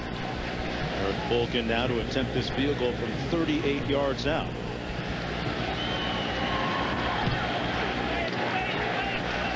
And the feel-good vibe continues here at Husky Stadium in Steve Sarkisian's opening game of a new era. They've got a little bit more giddy up in their gallop right now. And good reason for a lot of optimism around Seattle and on the campus at the University of Washington as they go into the locker room down 4. Right now, here's Reese, Mark, and Lou and the Wendy's halftime report, guys. All right, Mark. Washington on a 14-game losing streak. Boy, you couldn't tell it from the way the Huskies played in the first half. LSU with just a 4-point lead. Glad to have you with us. You know, last season, Sam Bradford was absolutely remarkable. Set an NCAA record for passing efficiency through 50 touchdown passes, and an offensive line kept him absolutely clean.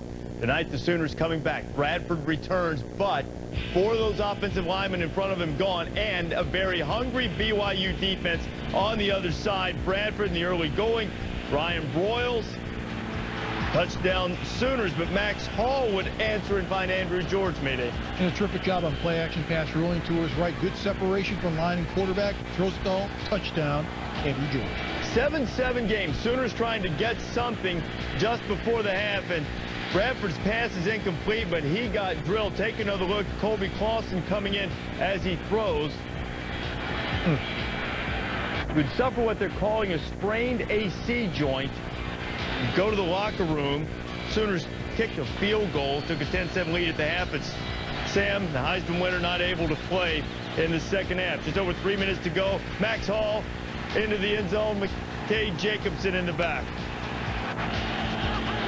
And Landry Jones, the replacement for Bradford, couldn't catch up with Brandon Caleb, so now Tress Way is going to have to try to knock it in from 54 yards out. Not even close. And in Cowboy Stadium, the number 3 team in the land, the Oklahoma Sooners, going down at the hands of Max Hall and BYU, a painful loss on many levels for Bob Stoops. I thought with our team, I thought our guys played hard. I didn't think we played very smart. The penalties continuously took us out of drives. Well, it's a blow. Hey, you can't deny that. But we, fortunately, and I've said this a lot leading into the year, we have a lot of good leaders. The guys that aren't captains, the Jeremy Beals, the Austin Englishes, Chris Browns, DeMarco Murray, some guys that have played a lot of football for us that are, that are still leaders, and I'm sure they will be. Well, now the injury is being called a sprained AC joint. So typically now, all patients a little different, but typically that means Sam Bradford's going to be out 2 to 4 weeks. Here's what Oklahoma has in front of them. Idaho State, Tulsa an open date before then they face Miami, and then Baylor, which Baylor beat Wake Forest today on the road. No gimme anymore when you face Art Briles and the Bears. Okay, Lou, you look at this right now, and not only do you lose the Heisman Trophy winner, who is a terrific quarterback, NFL prospect, all of that, you lose your team leader. What kind of impact do you expect this to have on Oklahoma? I think it can go a variety of different ways. It's going to go the way the team wants it to and the way Coach Stoops wants it to. Yes, it's disappointing to lose, but that's all part of it. Only one team is going to probably go through the season entirely undefeated, and you've got to be able to handle it. What kind of leadership will they give? How will they react? They can either take it off and use this as a great incentive, or they can just go along and play very, very mediocre. But let's remember this. Last time they lost the opening game, last time they lost their star, Adrian Peterson, their opening game again, lost to TCU. They had a very mediocre year. You didn't have a quarterback that year, and that's a similar situation they would find themselves in, at least not an experienced one in that case, and they don't now behind Sam Bradford. But the bottom line, you look at Sam Bradford, you can't replace a quarterback that throws for 50 touchdowns and wins the Heisman Trophy and expect a redshirt freshman that's never been in a game to come off the bench and to have success. That's a lot of pressure on Landry Jones, but the bottom line, this team right now has to count on their defense to lead them and their running game. Their offensive line right now, they don't have it together, but they've got 2 running backs last year that rushed for over 1,000 yards. That's what they have to hang their hat on the next couple of weeks until Sam Bradford comes But back. this is what was the most disappointing thing. They lost them at halftime. They have a 10-7 lead. They lead most of the game. The line, the running backs, nobody really stepped up and took charge. You aren't going to replace a guy like Sam Bradford, but you don't expect to. What you do expect, though, is for everybody else to pick up part of the load and to make the plays, and they did not make it. They had a chance in the fourth quarter with 2 minutes to go. Didn't get the protection, tried to run the ball once or twice, could not control the line of scrimmage. Well, we've had our medical experts weigh in on this, and most of our ESPN medical staff saying it's 2 to 4 weeks. Trent Dilfer also weighed in. He's had 11 of these types of injuries, and he says that it depends on whether it's a grade 1 to a grade 3, how much pain can Bradford tolerate, how quickly he'll be back. It would seem that if that's the extent of the injury, that he would be ready to go, you'd think, by the time Oklahoma plays Miami the first Saturday in October. Game going on ESPN2 right now. Maryland and Cal. Javid Best, some believe a dark horse Heisman Trophy candidate. And Javid Best against Maryland was at his best. You remember what happened when Javid Best played Maryland last year? Mm-hmm. He got hit, and then America found out what he had for breakfast. And so now he's feeding Maryland some lunch and dinner. He said he wanted to get his name back in Maryland after that hit. Kevin Barnes put on him last year. Here's Kevin Riley going up top and right down the middle, denying Boateng, a Florida transfer. Man, they are opening up a can on the Terps' rear end, 44-6. Still to come on the Wendy's halftime report, Alabama and Virginia Tech. One team dominated, but it didn't show it on the scoreboard. We'll show you.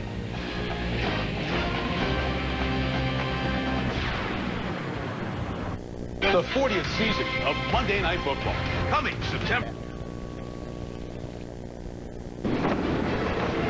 This halftime report is presented by Wendy's. It's way better than fast food. It's Wendy's. Number 5, Alabama. Number 7, Virginia Tech. The pregame handshake that the NCAA and the American Federation of Football Coaches, American Football Coaches Association wanted. Shook hands. Alabama kicked a couple field goals. Kicked it to Dyrell Roberts. Beaver ball, baby. Coach, where are the safeties? Well, that's the problem. If you don't have 3 safeties, a guy can make the last guy look very, very bad. Virginia Tech then kicked a field goal after an interception. Roy Upchurch answers. Upchurch, who coming off neck surgery off season, coming back, scoring a touchdown. Alabama up 16-10. Tyrod Taylor, Alabama blows the coverage. A rare missed defensive assignment. Ryan Williams. Williams had a huge night. Won the starting tailback job after Darren Evans was injured. He's been explosive, highly touted guy. But Mark Ingram also had a great night. Alabama, 2-point conversion up 24-17. It's 27-17. Hokies had 64 yards rushing on the night. 32 of them on this run by Williams. Well, they only had 155 yards total offense for the night, Virginia Tech did, whereas Alabama had 495. But still on the scoreboard after that touchdown, it was a 3-point game. Hokies still in it. But Greg McElroy answers again to Ingram. Ingram ran for 150 yards, caught this touchdown pass, and Alabama wins it 34-24 over Virginia Tech. San Jose State against USC. Hey, have you guys heard that USC is starting a true freshman? Is that right? No way. No. They really are. First time they've ever done it. Matt Barkley, going to be a star. Joe McKnight already is one. Joe McKnight, so elusive in the open field. He's got such great feet and vision. He gets a great blocking down the field to play, but takes it in for the score. Big play. 54-yard touchdown run for USC. Mostly Barkley gave it to his tailbacks, but they recruited him because he's a big-time passer. He was 15-19, 233. That first touchdown pass of his career to Red Ellis, and that was easy, I know. Big-time passer, that was an 8-yard pass. But he is overall. He threw for 233 yards. They say just watch him in practice. That's what they did, just watch him. He's special, they say. Georgia and Oklahoma State. Georgia opened up 10 plays, 80 yards right down the field. Joe Cox, Mikey Moore, hunker down, dog. 7-0. But, you know, Des Bryant had gotten hit a few times. He just moments before this play made his first catch of the game, and that's a beautiful touchdown catch. Last year, his statistics were better than Michael Crabtree. 2nd and 11. This is a key play here. Robinson went down the middle, and I mean Justin Blackman got blown up by Rashad Jones. But this is a point of emphasis, Mark. They're calling that penalty this year. Yeah, it's a good play. I think so. I think he's in a defensive position. He can't protect himself. It's a good play. He still had his hand on the ball, though. I'm still having problems with that. But Des Bryant. Rules. I know. Few emphasis. Des Bryant, his second touchdown, only had 3 catches. Oklahoma State, huge win, 24-10. Nevada and Notre Dame. My Hall of Fame partners were split on who would win this game. A resounding answer for one of them. Jimmy Clausen to Kyle Rudolph, and then Clausen to Michael Floyd. This Michael Floyd is so special. He's tall, he's strong. You put Golden Tate and Randolph in there, you just can't stop him. And the way Clausen's throwing the football. It was a whack team, Coach, a whack team. Why did you pick him to beat Notre Dame? There's another great throw. Watch this catch here by Michael Floyd. 19th in total. Michael Floyd had 4 receptions, 189 yards, and they were 3 dead last in pass defense. There wasn't a team that was worse than they were. Why did you pick them? On final verdict tonight, we're going to find out if Jimmy Clausen has emerged as a Heisman contender, or he will. That's on College Football Final a little bit later on. Baylor and Wake Forest. Oh, Riley Skinner stepping up. You don't know about Baylor. They've got some stars on both sides of the ball. That guy's going to play in the NFL. Joe Pavelec, the linebacker with the interception. Robert Griffin, very exciting quarterback. And Kendall Wright, He's got some scoots too, Mayday. Unbelievable. The way he can start and stop on a dime and then cut across the field, and no one's even close to him. They've got guys on that team with some outstanding speed.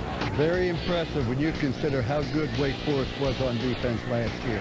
And a couple of pretty good non-conference wins for the Big 12. Oklahoma State beats Georgia. Baylor goes on the road, beats Wake Forest. I think Baylor's got a great shot at qualifying for a bowl game this year. Schedule, non-conference looks pretty good. Have to steal a couple wins in the Big 12 somewhere. The ACC, meanwhile, struggling a little bit. It says 4-5 there. I'm going to update the graphic on the fly and say it's 4-6 because Maryland, I don't see a Maryland comeback in their future against Cal. One win against an FBS opponent. I'll tell you what, Al Groh, the head coach of Virginia, he's feeling the heat big time with that ball. Losing to William and Mary without Lou Holtz on the sidelines is not a resume builder. Hey, Jimmy Laycock was my quarterback, first quarterback. He's done a marvelous job. Steve Sarkisian's done a good job of getting Washington to believe they're down 4.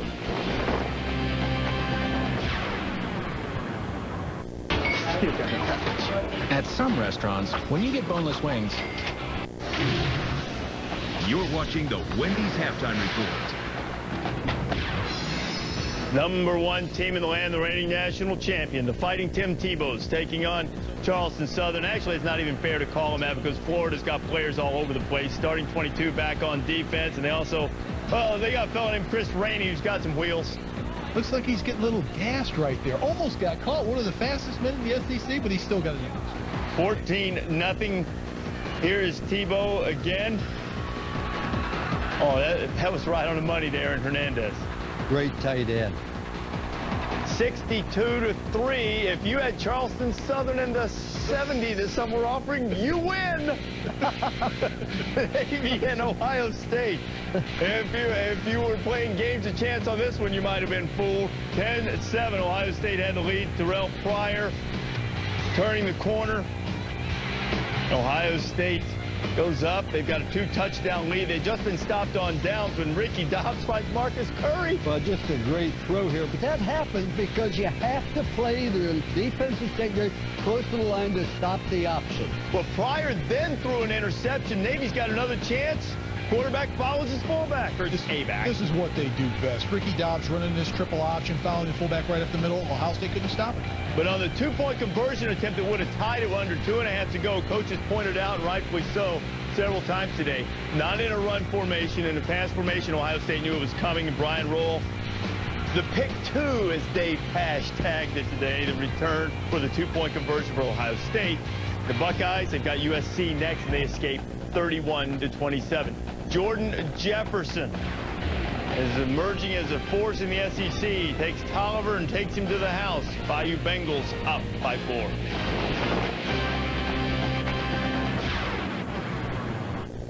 Eight.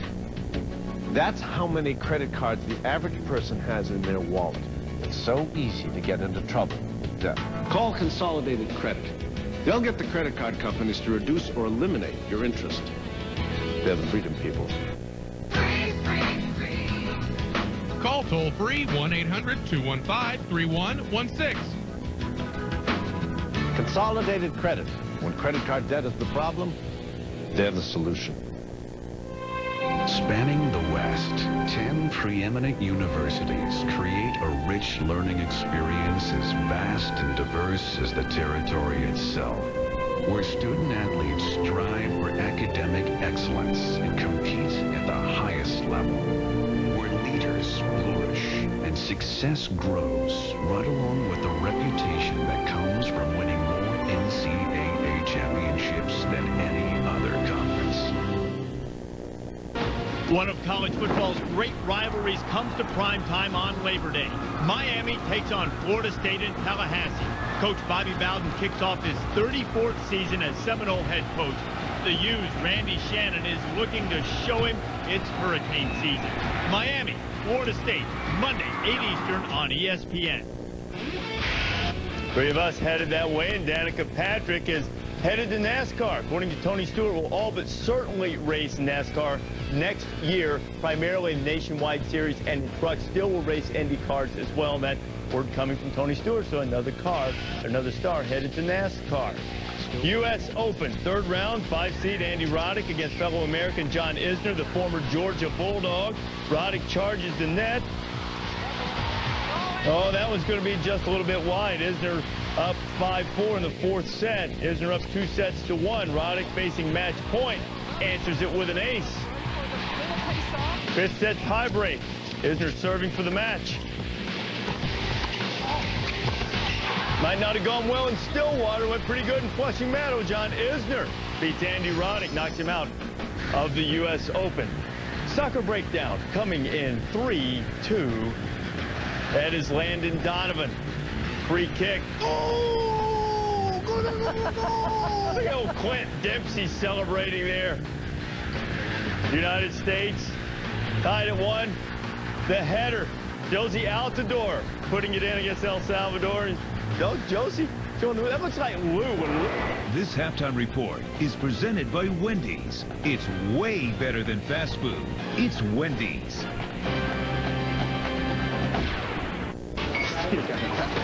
At some restaurants, when you get Hot Spot Summer today. You need a reason to smile.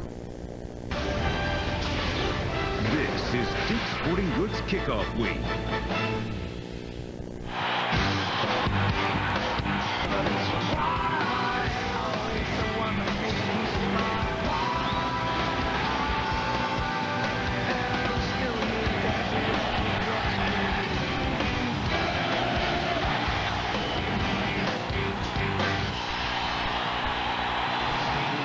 And welcome back, everyone, to ESPN College Football Primetime, presented by Hampton Hotels. The Emerald City of Seattle aglow at night, and the hometown Huskies doing a nice job against LSU, down by just 4 points. That a view from one of the real landmarks here, the Space Needle. And the view for Jake Locker wasn't all that bad in the first half, Bob. Mark, you were right. I mean, that was an excellent first half by this Washington offense. And you look at the first half stats, what's going to really jump out at you, 296 yards total offense. Last year, Washington averaged 263 yards a game. So they have more yards in the first half than they had all last year by average. A great offensive first half by Washington. And this against a quality opponent in LSU. Tigers going to get the ball to start the third quarter here, and another short kickoff coming down to the 34-yard line, and it's returned back to the 39. Well, a lot of movement. You would think maybe in the top 10 with that Oklahoma upset. A loss to BYU. Bradford going out with a sprained shoulder, did not come back to play in the third quarter. Meanwhile, Virginia Tech also losing. And that really a bad day for the ACC, Bob, when you look at the ACC teams that lost. Boy, you look at the totality from top to bottom, no question a tough day on the ACC. Jordan Jefferson completes his first pass for the second half. That's the tight end, Richard Dixon. And I think this is something LSU really has to do. They only threw 8 passes in the first half. Jordan Jefferson completed 3 of them. They have a definite athletic advantage on the perimeter in this football game. Get the ball in the hands of those wide receivers and tight ends. Second down and about 1 to go. Jefferson out of the shotgun this time. And he's collared and sacked back at the 37-yard line by Alameda Ta'amu.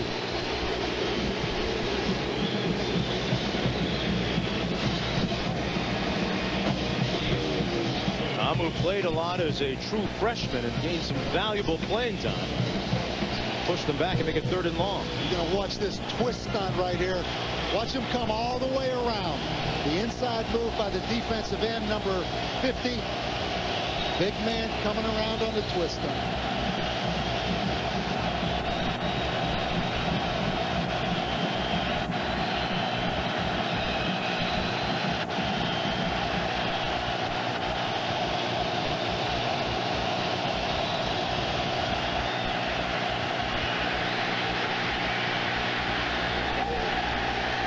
Jefferson wisely throws it away. Good discretion by the sophomore quarterback. Good pressure up front by Tio Nessim. And Ta'amu. 4th down coming up. It's a 3 and out on LSU's drive. This defense last year was 100th in the nation in sacks, 115 in tackles for losses. No negative plays. You see already the influence of Nick Holt as far as putting pressure on that passer. Corey Fogerson back at the 21-yard line for the Huskies. Helton get a punt from his own 28. Short punt. And it takes the Husky bounce all the way out to the 37-yard line. So Jake Locker is going to have pretty good starting field position here after the 23-yard punt. And Nick Holt's defense, I'm going to take a guess, Bob, they're going to be statistically much better than the season ago. Well, really, last season's over. You look at scoring offense, scoring defense, turnover margin. This is a different Washington football team. It shows you what a fine line there is and how hope and energy and a fresh start for everyone changes the whole perspective. 1st down and 10. Chris Polk in the backfield. Takes the handoff. And he got rocked at the 37-yard line right near the line of scrimmage by Kelvin Shepard, the 6'3" junior linebacker who plays all 3 linebacking positions. 2nd down and 10 coming up. Let's look at Shepard, and we have a shaken up player down to the field. That's Charles Alexander, number 31, the 6th-year senior. Granted an extra year of eligibility by the NCAA because of injury. And you really hope he is okay because he hasn't had an injury-riddled career at LSU. You mentioned 6th year. He had a knee in 07, an ACL. And let's go back to the end of the 1st half. We didn't really have a chance to talk about this as we look at John Chavis. You know, LSU was on defense. Washington had the football with 44 seconds left, and LSU used a defensive timeout with 44 seconds, then again with 40 seconds, trying to get the football back. And then Washington makes the 1st down and ends up with the big pass to go up to cut it to 17-13. But I don't think you can question that strategy by calling defensive timeouts to try to get the football back at the end of the 1st half. Sometimes it just doesn't work out. 2nd and 10.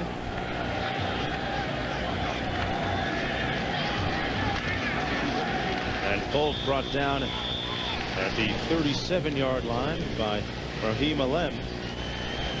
Chad Jones's brother, actually. Jones in the secondary. Number 3. No gain on the play. It'll be 3rd down and 10 coming up.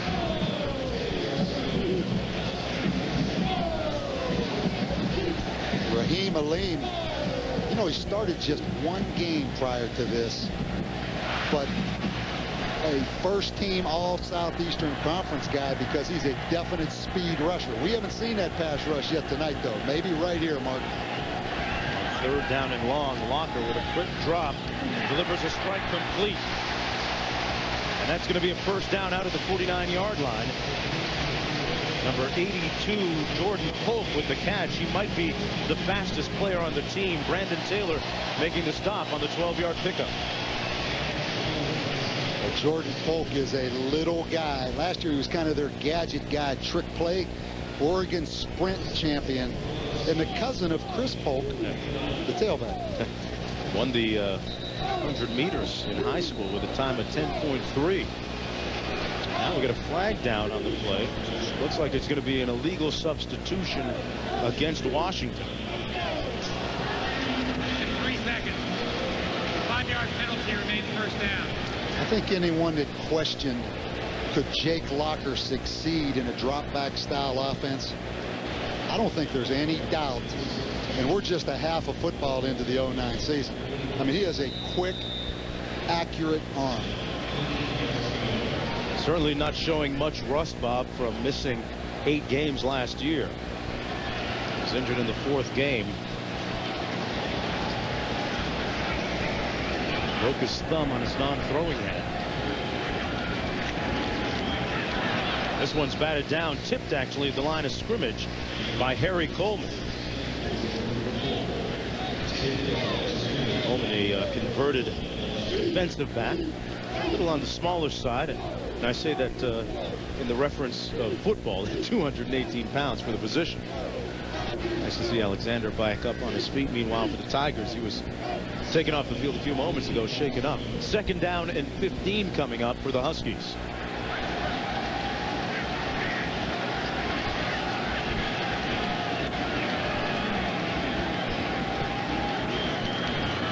Little jailbreak screen, complete.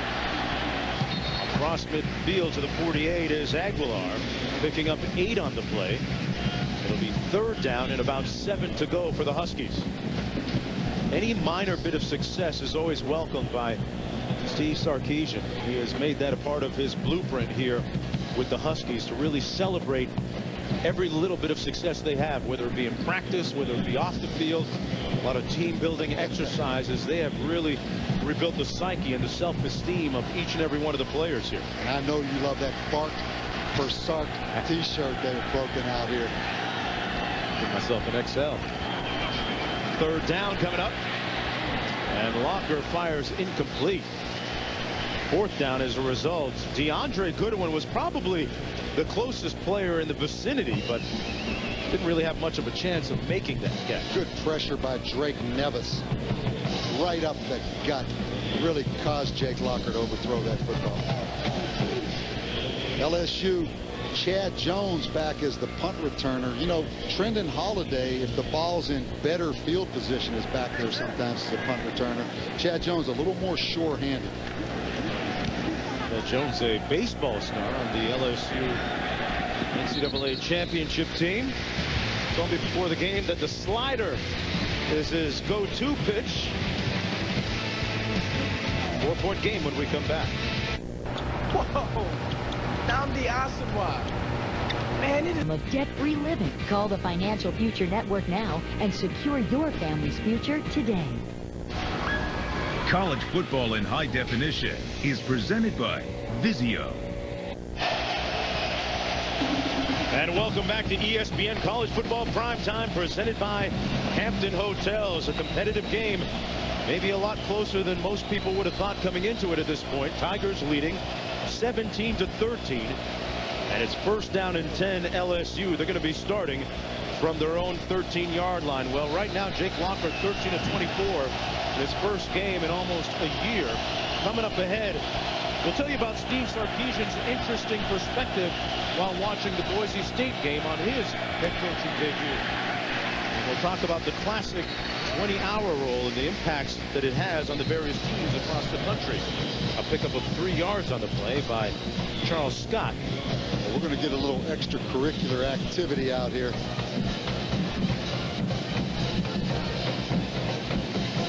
Oliver and Richardson were going at it on the outside. Number 80, those penalties lost then. 2nd down. Bob, is it just me, or on Sportsmanship Weekend have we seen some really egregiously severe unsportsmanlike activity? Well, we really have, and let's be honest, we called the Boise Oregon game, and that should have been a great lesson for players and coaches around the country. You don't have to learn the hard way. Learn from the example of LeGarrette Blount. 2nd and 7. Jefferson completes the pass. And there's Brandon LaFell, who we've been waiting to hear from for quite some time. Well, Steve Sarkisian making his coaching debut here for Washington, and he had a chance to watch that Boise State game and put himself in the, well, pretty much inside the minds of head coach Chip Kelly, who made his coaching debut, and what he would have done in such a situation, having to deal with this now. LeGarrette Blount subsequently suspended for the rest of the year.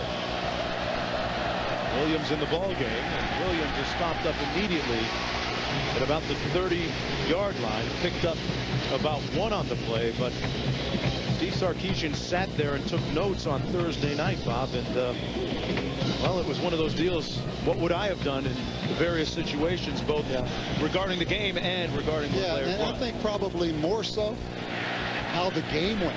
You know, that first half that Chip Kelly experienced in Boise, Steve Sarkisian put himself in that exact situation. So in some ways, it was kind of a dress rehearsal for Steve, picturing what you would be doing at halftime under those adverse conditions. And that's a great thing about games on Thursday nights for coaches. Coaches all across the country watch those games. You just hope you don't have to relive some of those negative experiences. Better somebody else than you. Exactly. And I think that's, if there's any positive from that whole situation, players around the country saw what can happen. Here's Scott, wide open, yawning hole for the first down, out beyond the 45, the 46.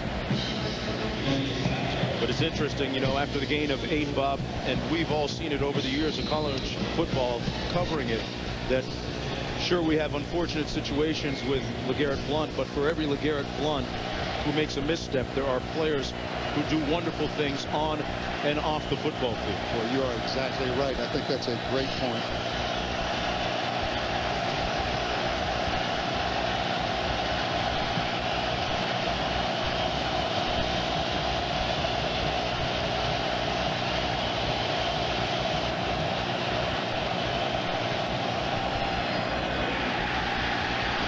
Jefferson keeps it himself, and a slick bit of ball handling out to the 46-yard line, picked up 8.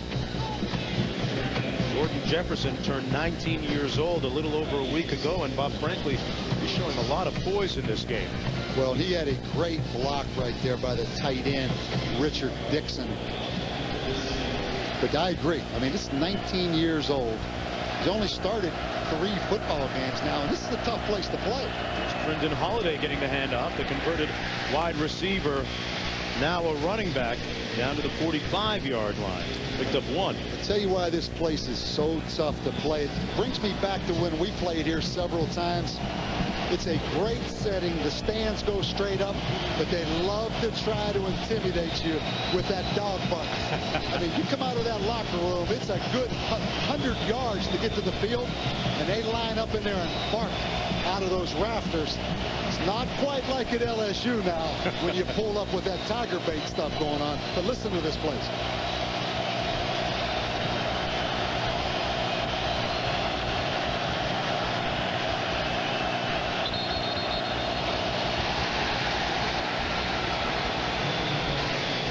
Looked like LSU may have tried to call a timeout. Timeout. LSU. And they got it. That's their first choice timeout. Somebody forgot to tell Saron Black. 6.5 minutes to go in the third quarter. The SEC taking on the Pac-10 in a good one in the opener for both. Back after this. When an innocent prank goes wrong, I didn't mean to kill Megan. say goodbye. Like we said earlier, the biggest advantage for LSU is on the perimeter. And that is a big, pretty wide receiver right there who will be a star at LSU.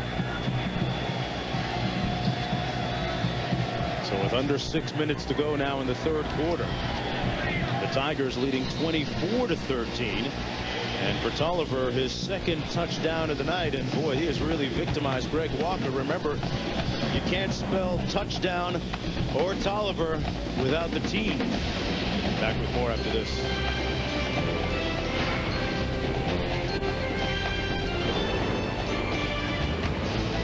Tonight on SportsCenter, first impressions of the top 5, including OU's Sam Bradford leaving the field in pain. The Irish romp, a close call for Ohio State. Major upset at the U.S. Open. Plus Tigers still 7 back, but fewer guys to catch. SportsCenter, 11 Eastern on ESPN News.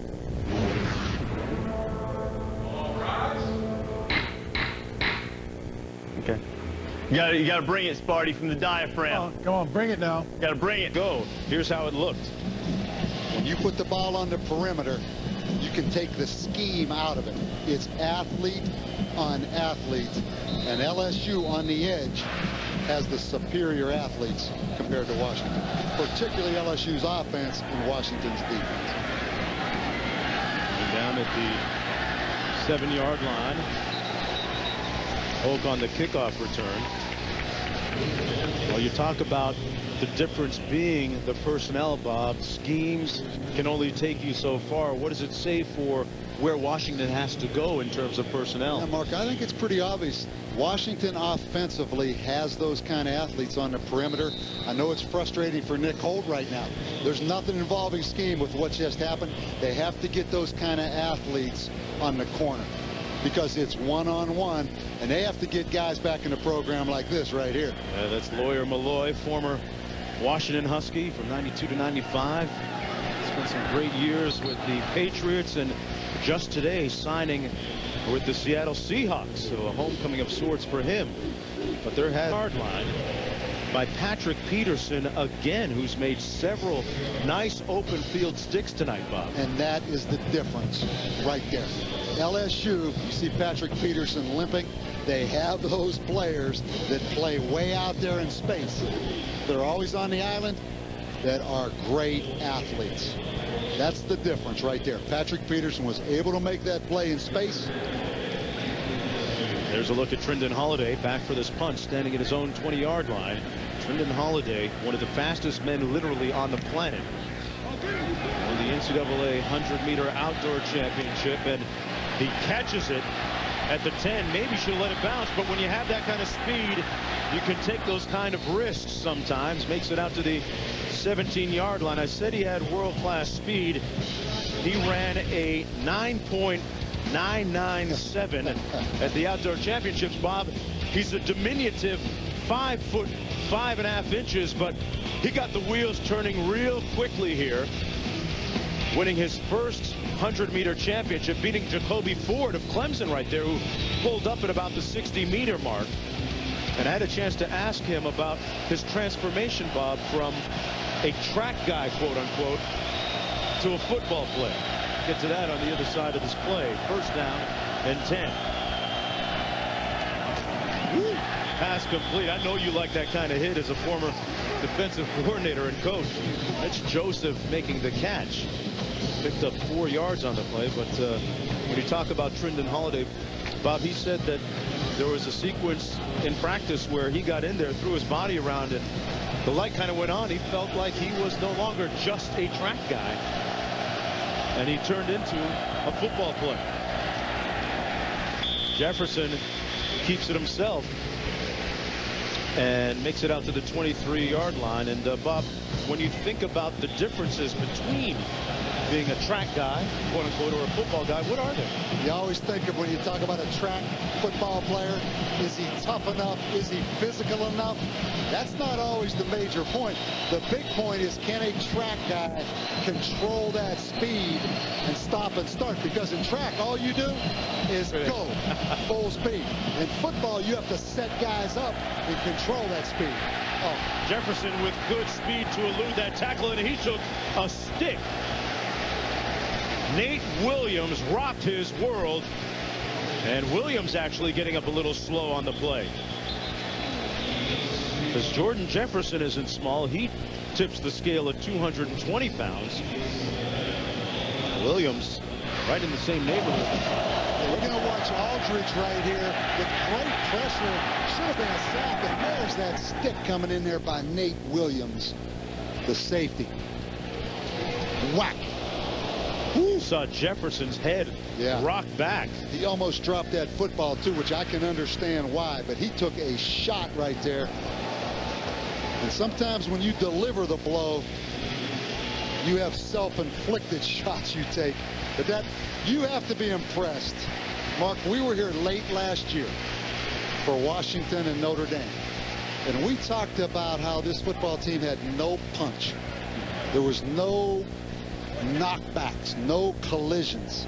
This is an entirely different, rejuvenated football team, and that's great evidence of it right there.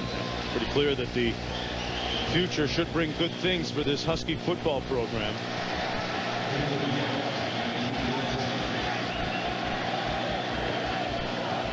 Fourth down and short coming up. And punting situation coming up. Cody Burns back at his own 37. Get this punt. Third punt of the night by Josh Jasper. Gets off a nice high spiral. Burns calling for the fair catch at the 35.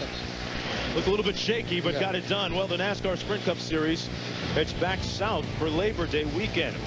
Only 2 races remain for Kyle Busch, Casey Kane, and Mark Martin to get off the bubble and into the chase. The NASCAR Sprint Cup Series in Atlanta. Coverage begins Sunday at 7 Eastern on ESPN with NASCAR Countdown. Telecast presented by Pennzoil. Well, after that 38-yard punt, it'll be 1st and 10 for the Huskies, who have yet to score in the second half with 3 seconds to go in the third quarter. Jefferson took a hit and able to answer the phone. Nate Williams a little shaken up too on the other side. Here's Locker. And the pass is going to be ruled complete at the 43. Jory Fogerson. Fogerson started 7 games at safety last year, moved to offense, moved to tailback this year. That's a remarkable story as well. Yeah. And the cousin of Nate Robinson, former basketball grade here at the University of Washington. An 11-point lead for the Tigers when we come back for the 4th quarter. Play fantasy football. If you lose your case, call Oasis now. Under the lights at Husky Stadium, I'm Mark Jones along with Bob Davie back for the 4th quarter of play. Washington trailing by 11, looking at 2nd down and 3 to go. And this the coaching debut of Steve Sarkisian, former offensive coordinator at USC. On the carry, that's Chris Polk. And it looks like he got enough for the 1st down, falling forward. Well, when you talk about USC and what lies ahead in the Pac-10, a conference that trying to prove that it's more than just a one-trick pony right now with USC and the rest. Good bowl success last year, 5-0. You and I get to see the Trojans next week in Columbus. Yes, sir. As we go up there to do a 3D telecast for ESPN. Game going to be seen in various theaters and venues around the country. There's Polk again off the left side of that offensive line over midfield and into LSU territory. Brandon Taylor making the stop on the play after the pickup of 3. What about USC and that game against Ohio State next week? Buckeyes with a huge scare today against Navy. That doesn't surprise me. Really? Coached against Navy enough times to know they are always hanging around and always in a position to beat you. They do an incredible job, and they have found a triple option quarterback at Navy. Makes all the difference. 2nd down and 7. Locker thought about it. Now he's going to take off. And Locker tackled back at the 46 by Kelvin Shepard, a versatile linebacker for the Tigers. You see the ability of Jake Locker, but an excellent open field tackle by Kelvin Shepard. Picked up 3 on the play. Washington Huskies haven't won a football game since November of 2007. That's a 14-game losing streak. And oh, how they would love to end the misery tonight. 3rd and 4.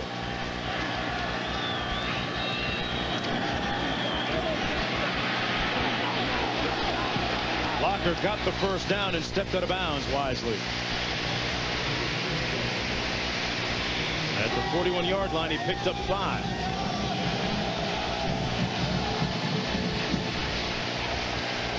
See how difficult it is when you spread that football field out. You have a quarterback back there that is so mobile. One thing Washington do, Mark, is get this early season schedule better. You know, last year they opened Oregon, BYU, Oklahoma. They have LSU, USC in 2 of their first 3 this year. They need to get that opening schedule a little easier.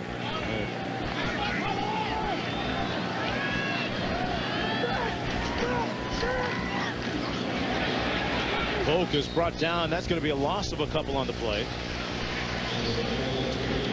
First Polk tackled. They just keep coming, those defensive linemen, don't they? Josh Downs, a freshman, at 275 pounds.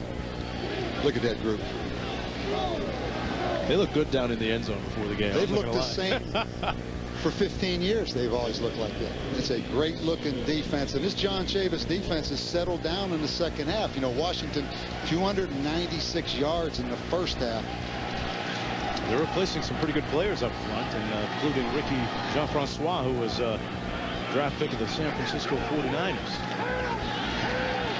Locker going to pass. Has a man in the end zone. Incomplete, but a flag thrown on the play. Jordan Pope got in behind the defense. Boy, he got behind Brandon Taylor, number 15.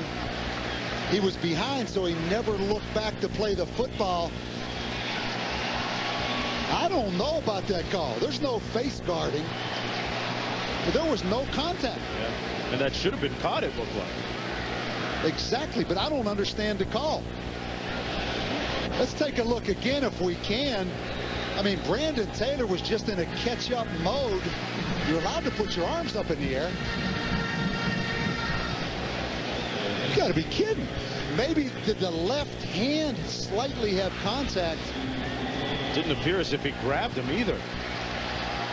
That's only the second LSU penalty tonight. 1st and 10. Locker under a little bit of heat. Delivers a strike, but it's dropped at the 10-yard line by Aguilar. Patterson in on the coverage. But Jake Locker couldn't have thrown that ball any better.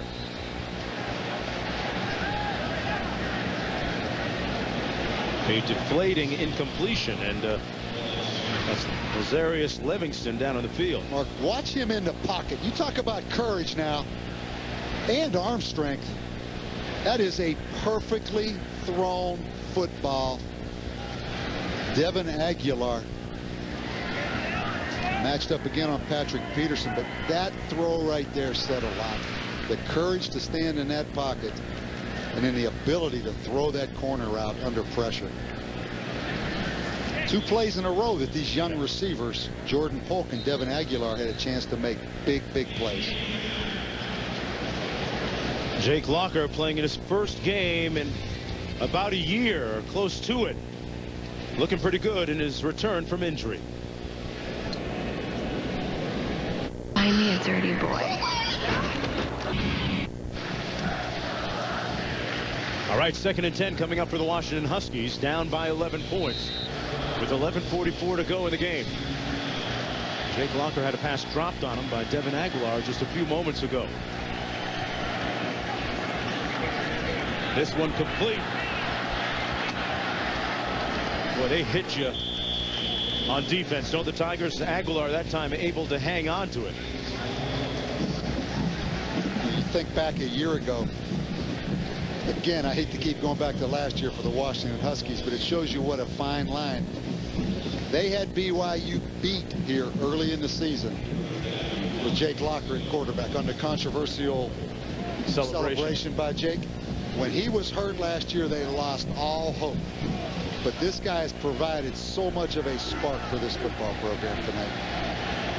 Washington is 10 of 14 on 3rd down conversions. Let's see what they do here. Locker fires high and incomplete at the 22-yard line. Intended for Jordan Polk.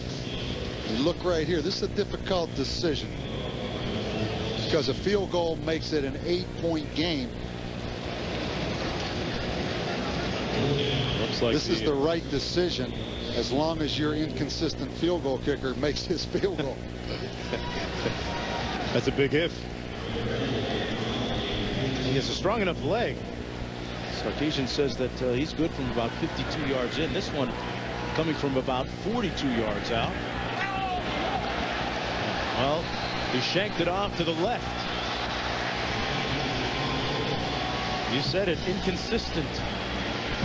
And a picture of it, a snapshot of it right there with 10:50 to go in the 3rd quarter. Well, here's what's happening right now, and part of the story right now is Jordan Jefferson, the 19-year-old quarterback for LSU. Not spectacular tonight, but very efficient. 8 of 14 passing. A couple of touchdown passes to Terrence Tolliver, and here's what's coming up ahead. We'll talk about that classic 20-hour NCAA rule. And what does Jake Locker and Dennis Dixon, what do they have in common? There's Jefferson. Tipped and almost intercepted at the 40-yard line. It was tipped by Victor Iowa. 2nd down and 10 coming up. Really anxious to see as this season progresses. Jordan Jefferson is the total package at quarterback. And Gary Croton, their offensive coordinator, is really a dynamic coordinator that does a lot. Jefferson hands it off this time. Gain of about 2 on the play by Brooks. Well, ESPN kicks a college football double dip off on Labor Day. First at 4 Eastern. It's a battle of Big East rivals. Cincinnati taking on Rutgers. Then at 8, we feature Sunshine State battle between Miami and Florida State. College football presented by Cars.com and college football primetime on ESPN Monday. Richard Murphy on that last carry for LSU. 3rd and 7.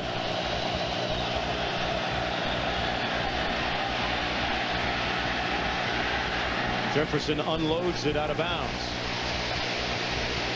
LSU looks a little tired to me right now, a little lethargic.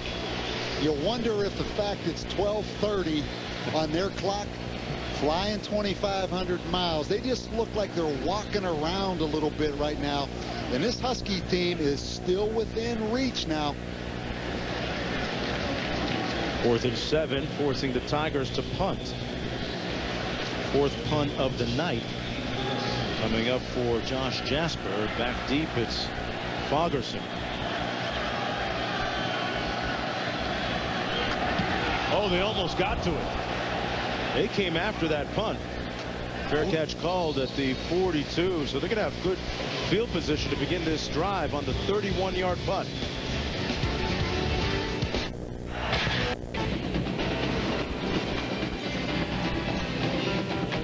Players in the 10,000-yard rushing club. Husky fans, please welcome Corey Dillon.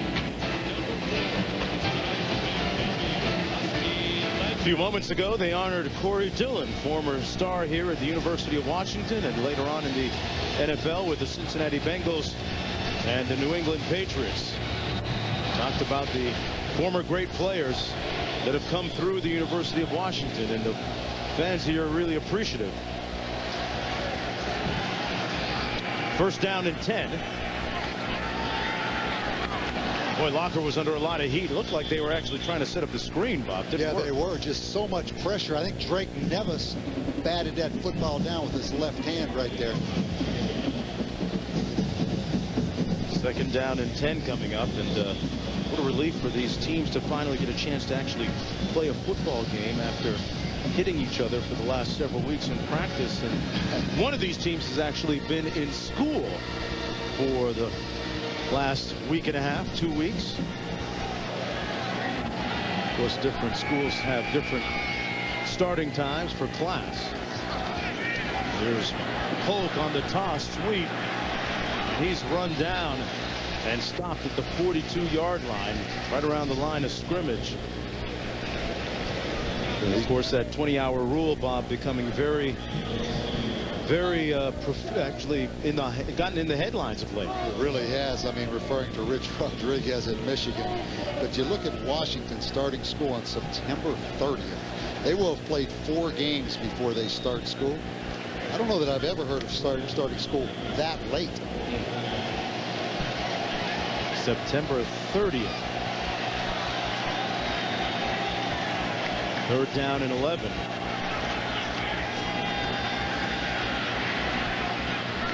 Pass is complete at midfield, but short of the 1st down. Nice catch made by Goodwin, but it's short of the 1st down, a pickup of 8. So, Bob, what are the implications of that 20-hour rule on the starting dates of school? Well, first of all, Washington's on the quarter system. That's why they start so late. But, you know, everyone now knows of the 20-hour rule.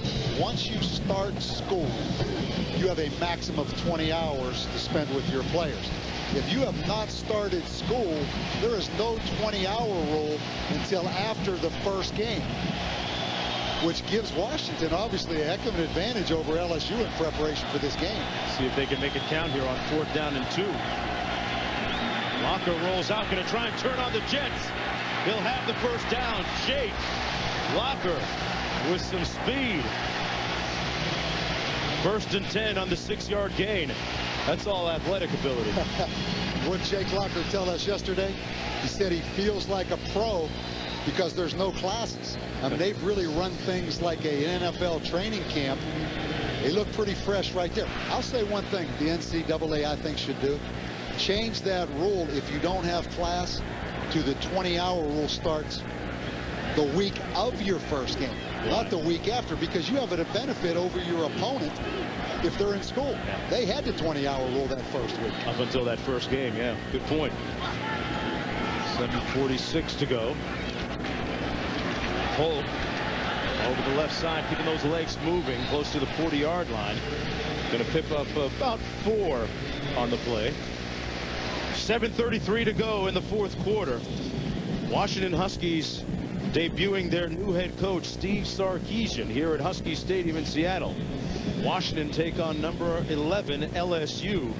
Sarkisian, the former offensive coordinator at the University of Southern California. I'm Mark Jones along with Bob Davie on a night that LSU has made its longest road trip ever, some 2,600 miles from Baton Rouge to Seattle. I tell you, they are a tired football team. Just looking out there across the board at LSU. Washington is the much fresher team right now. Walker going to go up top. Great coverage and broken up by Patrick Peterson. I'm not sure they want to keep trying that sophomore, Bob. Boy, that young man will have a great future in the NFL. But, you know, it's kind of surprising in a way. LSU does look fatigued to me. You look out there at their players, a lot of them with their hands on their hips. This cool weather compared to what they've had all camp in Baton Rouge, I mean, you think they'd feel great. But the travel, the time, all those things, I think have caught up a little bit with them. It's 12:32 in Baton Rouge, and Walker keeps it himself. Why not? Good decision. First down, Huskies. Jake Locker looking very fresh. Again, there is a spread offense play as Jake Locker comes out on the old decide play, and he just outruns Raheem Aleem right there. He showed that his 40 time really might be a 4.4 flat, Bob. I think that's legit. Yeah. Because we heard that from a down in 10. Pass complete at about the 14-yard line. Paul Homer making the grab, working against Patrick Peterson. A 2-yard pickup on the play. 2nd down and 8 coming up. LSU right now is hanging on. You look at Patrick Peterson, you look at Harry Coleman, they are hanging by a thread right now. You think back to that last series. If Washington would have made that field goal, it would only be an 8-point game. But I'm telling you right now, there's an opportunity for Washington in this football game. A lot of hands on hips going on right now by those LSU defenders. 2nd and 8. Little out and up pattern into the end zone. Incomplete. Intended for Fogerson, who was working against Perry Riley, the linebacker. How about that matchup? Perry Riley, a really talented linebacker, now matched up one-on-one. That's great coverage. That is great coverage. They're down in 8 coming up. This is the 10th play of the Washington drive.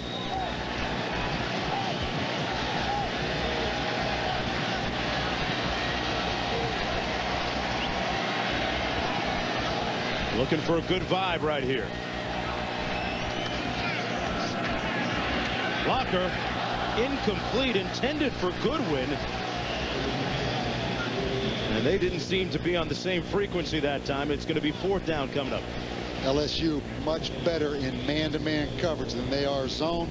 But I've been very impressed by Washington's pass protection. He's had excellent time back there in the drop-back game. This says a lot about the offensive line that features three new starters from last year. Both now in to attempt this field goal. After missing the last one, he makes this one from 32 yards out. And they are to within 8 points. Hanging on. ESPN College Football Primetime, Miami, Florida State, Monday at 8 Eastern.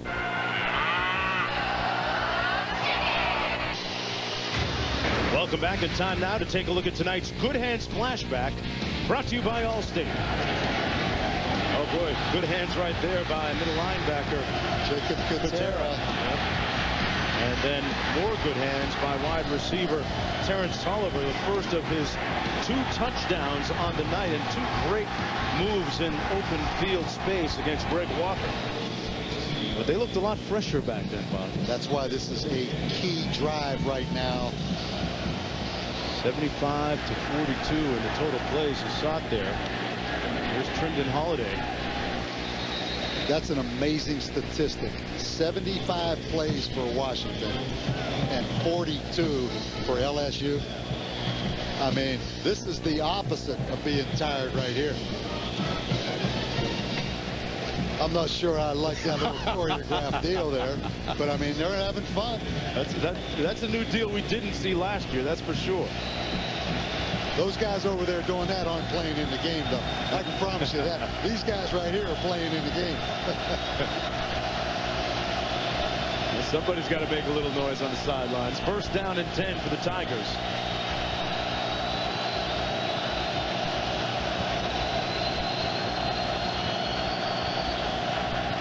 Jefferson on the option, the toss. Keelan Williams with a nice run, gaining about 8 yards on the play. Good decision by Jefferson to make the toss that time, and some good blocking up front, Bob. 5 minutes to go in the 4th quarter.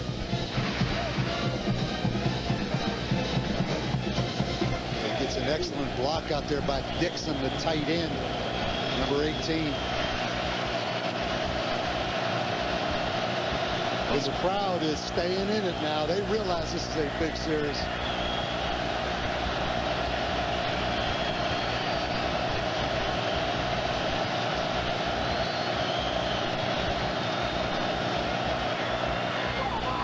On the bubble screen, complete to LaFell. LaFell's been a little conspicuous by his silence tonight. Got enough for the first down that time. Picked up 3 yards. He's the leader this year offensively amongst those receivers. Well, the NASCAR Sprint Cup Series heads back south of the border Labor Day weekend. Only 2 races remain for Kyle Busch and the crew. The NASCAR Sprint Cup Series at Atlanta coverage begins at 7 Eastern time on ESPN with NASCAR Countdown.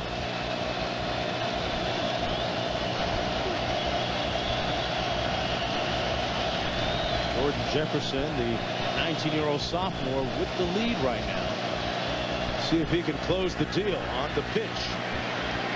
Williams again, down to the 47-yard line. You know, quarterback Jordan Jefferson says that he likes to watch a lot of tape of guys like Sam Bradford, amongst others, Donovan McNabb, Peyton Manning, to see how they do things. Won't be watching Bradford for a while. Well, depending on how serious Bradford's injury is. That is a shame. You show how the whole football team suffers a loss of a guy of that magnitude, obviously, with Oklahoma today. Oklahoma being upset today by BYU, if you're just joining us. Seeing a lot of Keelan Williams, Bob, in the backfield as opposed to Charles Scott. Here's Jefferson back to pass. And fires a dart. Who else? Tolliver again. That's been his money guy today. You have to give Gary Croton a lot of credit, showing the confidence in the young quarterback to throw that football in this situation. A lot of guys will just buckle it up right now, try to ram it down their throat. But the difference in this game are those perimeter receivers for LSU matching up on the Washington corners. Under 3 minutes to go now.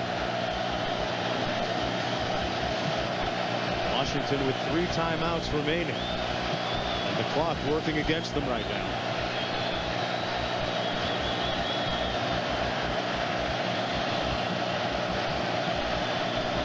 though, of Gary Prote, a 19-year-old youngest quarterback in the Southeastern Conference, to throw the football late in the game shows you what they think of that young quarterback.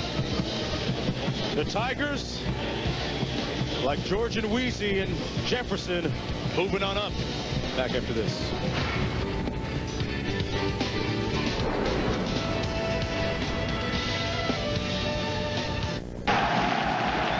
He's still here, guys. It's all good, man. Don't sweat it. Don't worry about it.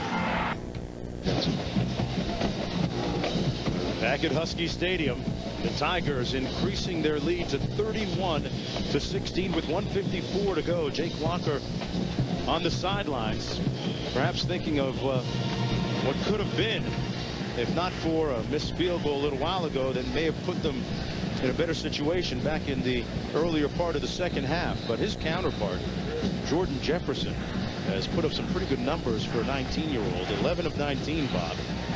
3 touchdown passes, 172 yards, all career highs. Back at the 2-yard line. This is Quentin Richardson on the return. Out to the 18. Well, ESPN kicks a college football doubleheader off Labor Day. First at Fort Easton, it's a battle of Big East rivals. Cincinnati taking on Rutgers with Tony Pike, talented quarterback for the Bearcats. Then at 8 o'clock, Miami against number 18 Florida State. College football presented by Cars.com, and college football primetime on ESPN. Ja'Cory Harris, speaking of quarterbacks, going to take the reins of that Miami Hurricane offense, and unlike last year, he doesn't have to worry about another quarterback over his shoulder. Locker completes the pass to James Johnson, the true freshman. Makes it out to the 23-yard line. I thought that ball hit the ground. I guess I was seeing things. Now they're going to say it's incomplete. Yeah, I guess you're right. Did, yeah. And I'm the one with the new contacts. You know, next week, Idaho comes in here. And that will be maybe the biggest game of the year for this Washington football team. In what sense? Well, they're excited about playing LSU. Everybody recognizes LSU. It's kind of a no-lose situation for them, because if they play well, like they have tonight, like you have tonight, you never accept a loss. But obviously, they have played well. Next week against Idaho, though, they will be expected to win.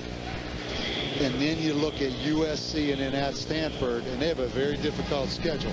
Idaho is a key game for them at home, because you have to continue the momentum you have that you've generated tonight, and the confidence that you have that you generated tonight. Good crowd tonight of over 69,000 showing up at Husky Stadium. Locker taken down, and a flag on the play.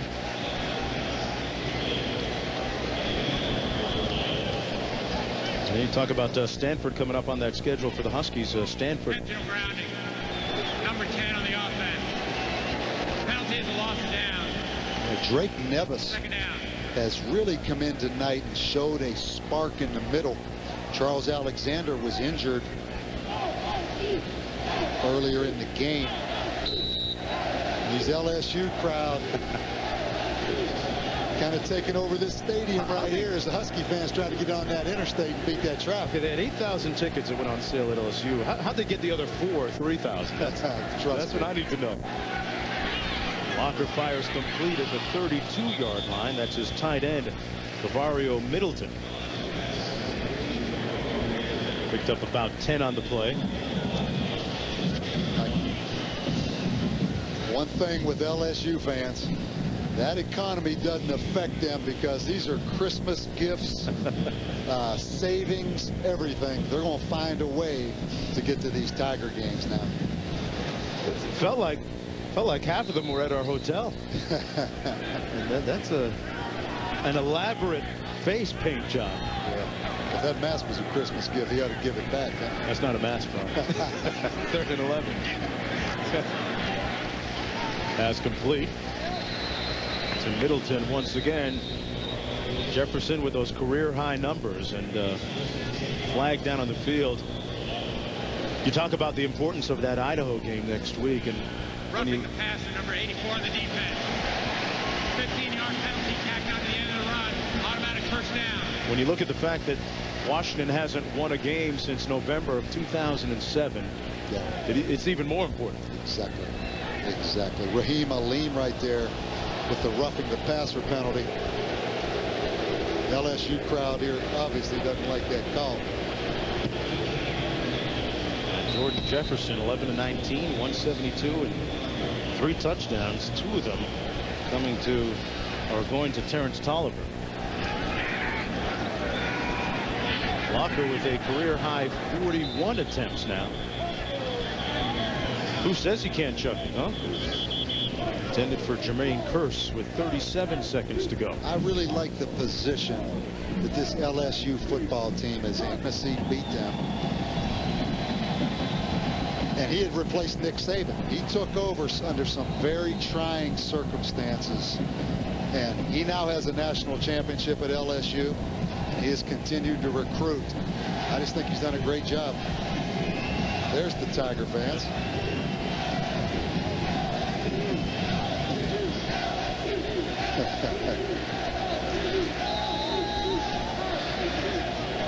You know the most impressive thing about Les Miles? I remember him telling me last year that he met his wife in the parking lot when she was an assistant coach at Michigan. That's love in sports all mixed into one. Pass down to the 25-yard line. Chris Polk. I'll tell you, if you're John Chavis, though, in this LSU defense, I'm nervous. I mean, I said, you know, the energy of Washington, the young skill players of Washington, but man, they have struggled tonight, particularly against the pass.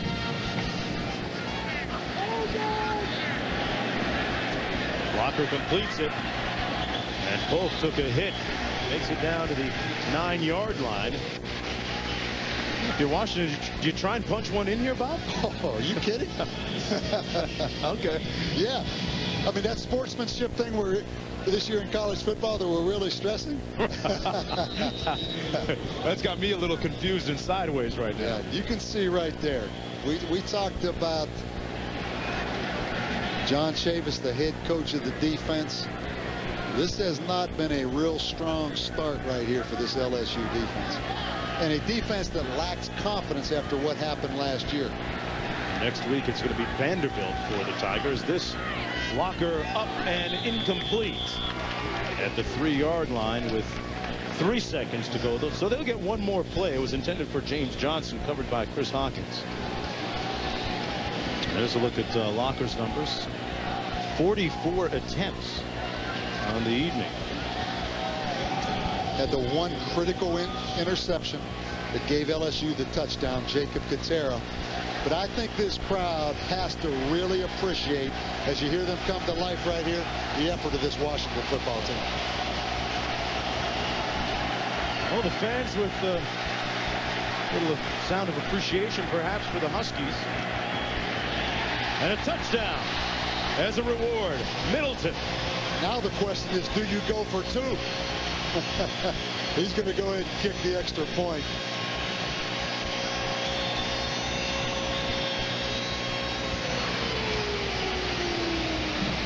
First touchdown catch of his career for Cavario Middleton. And that young man has a bright, bright future as an NFL tight end.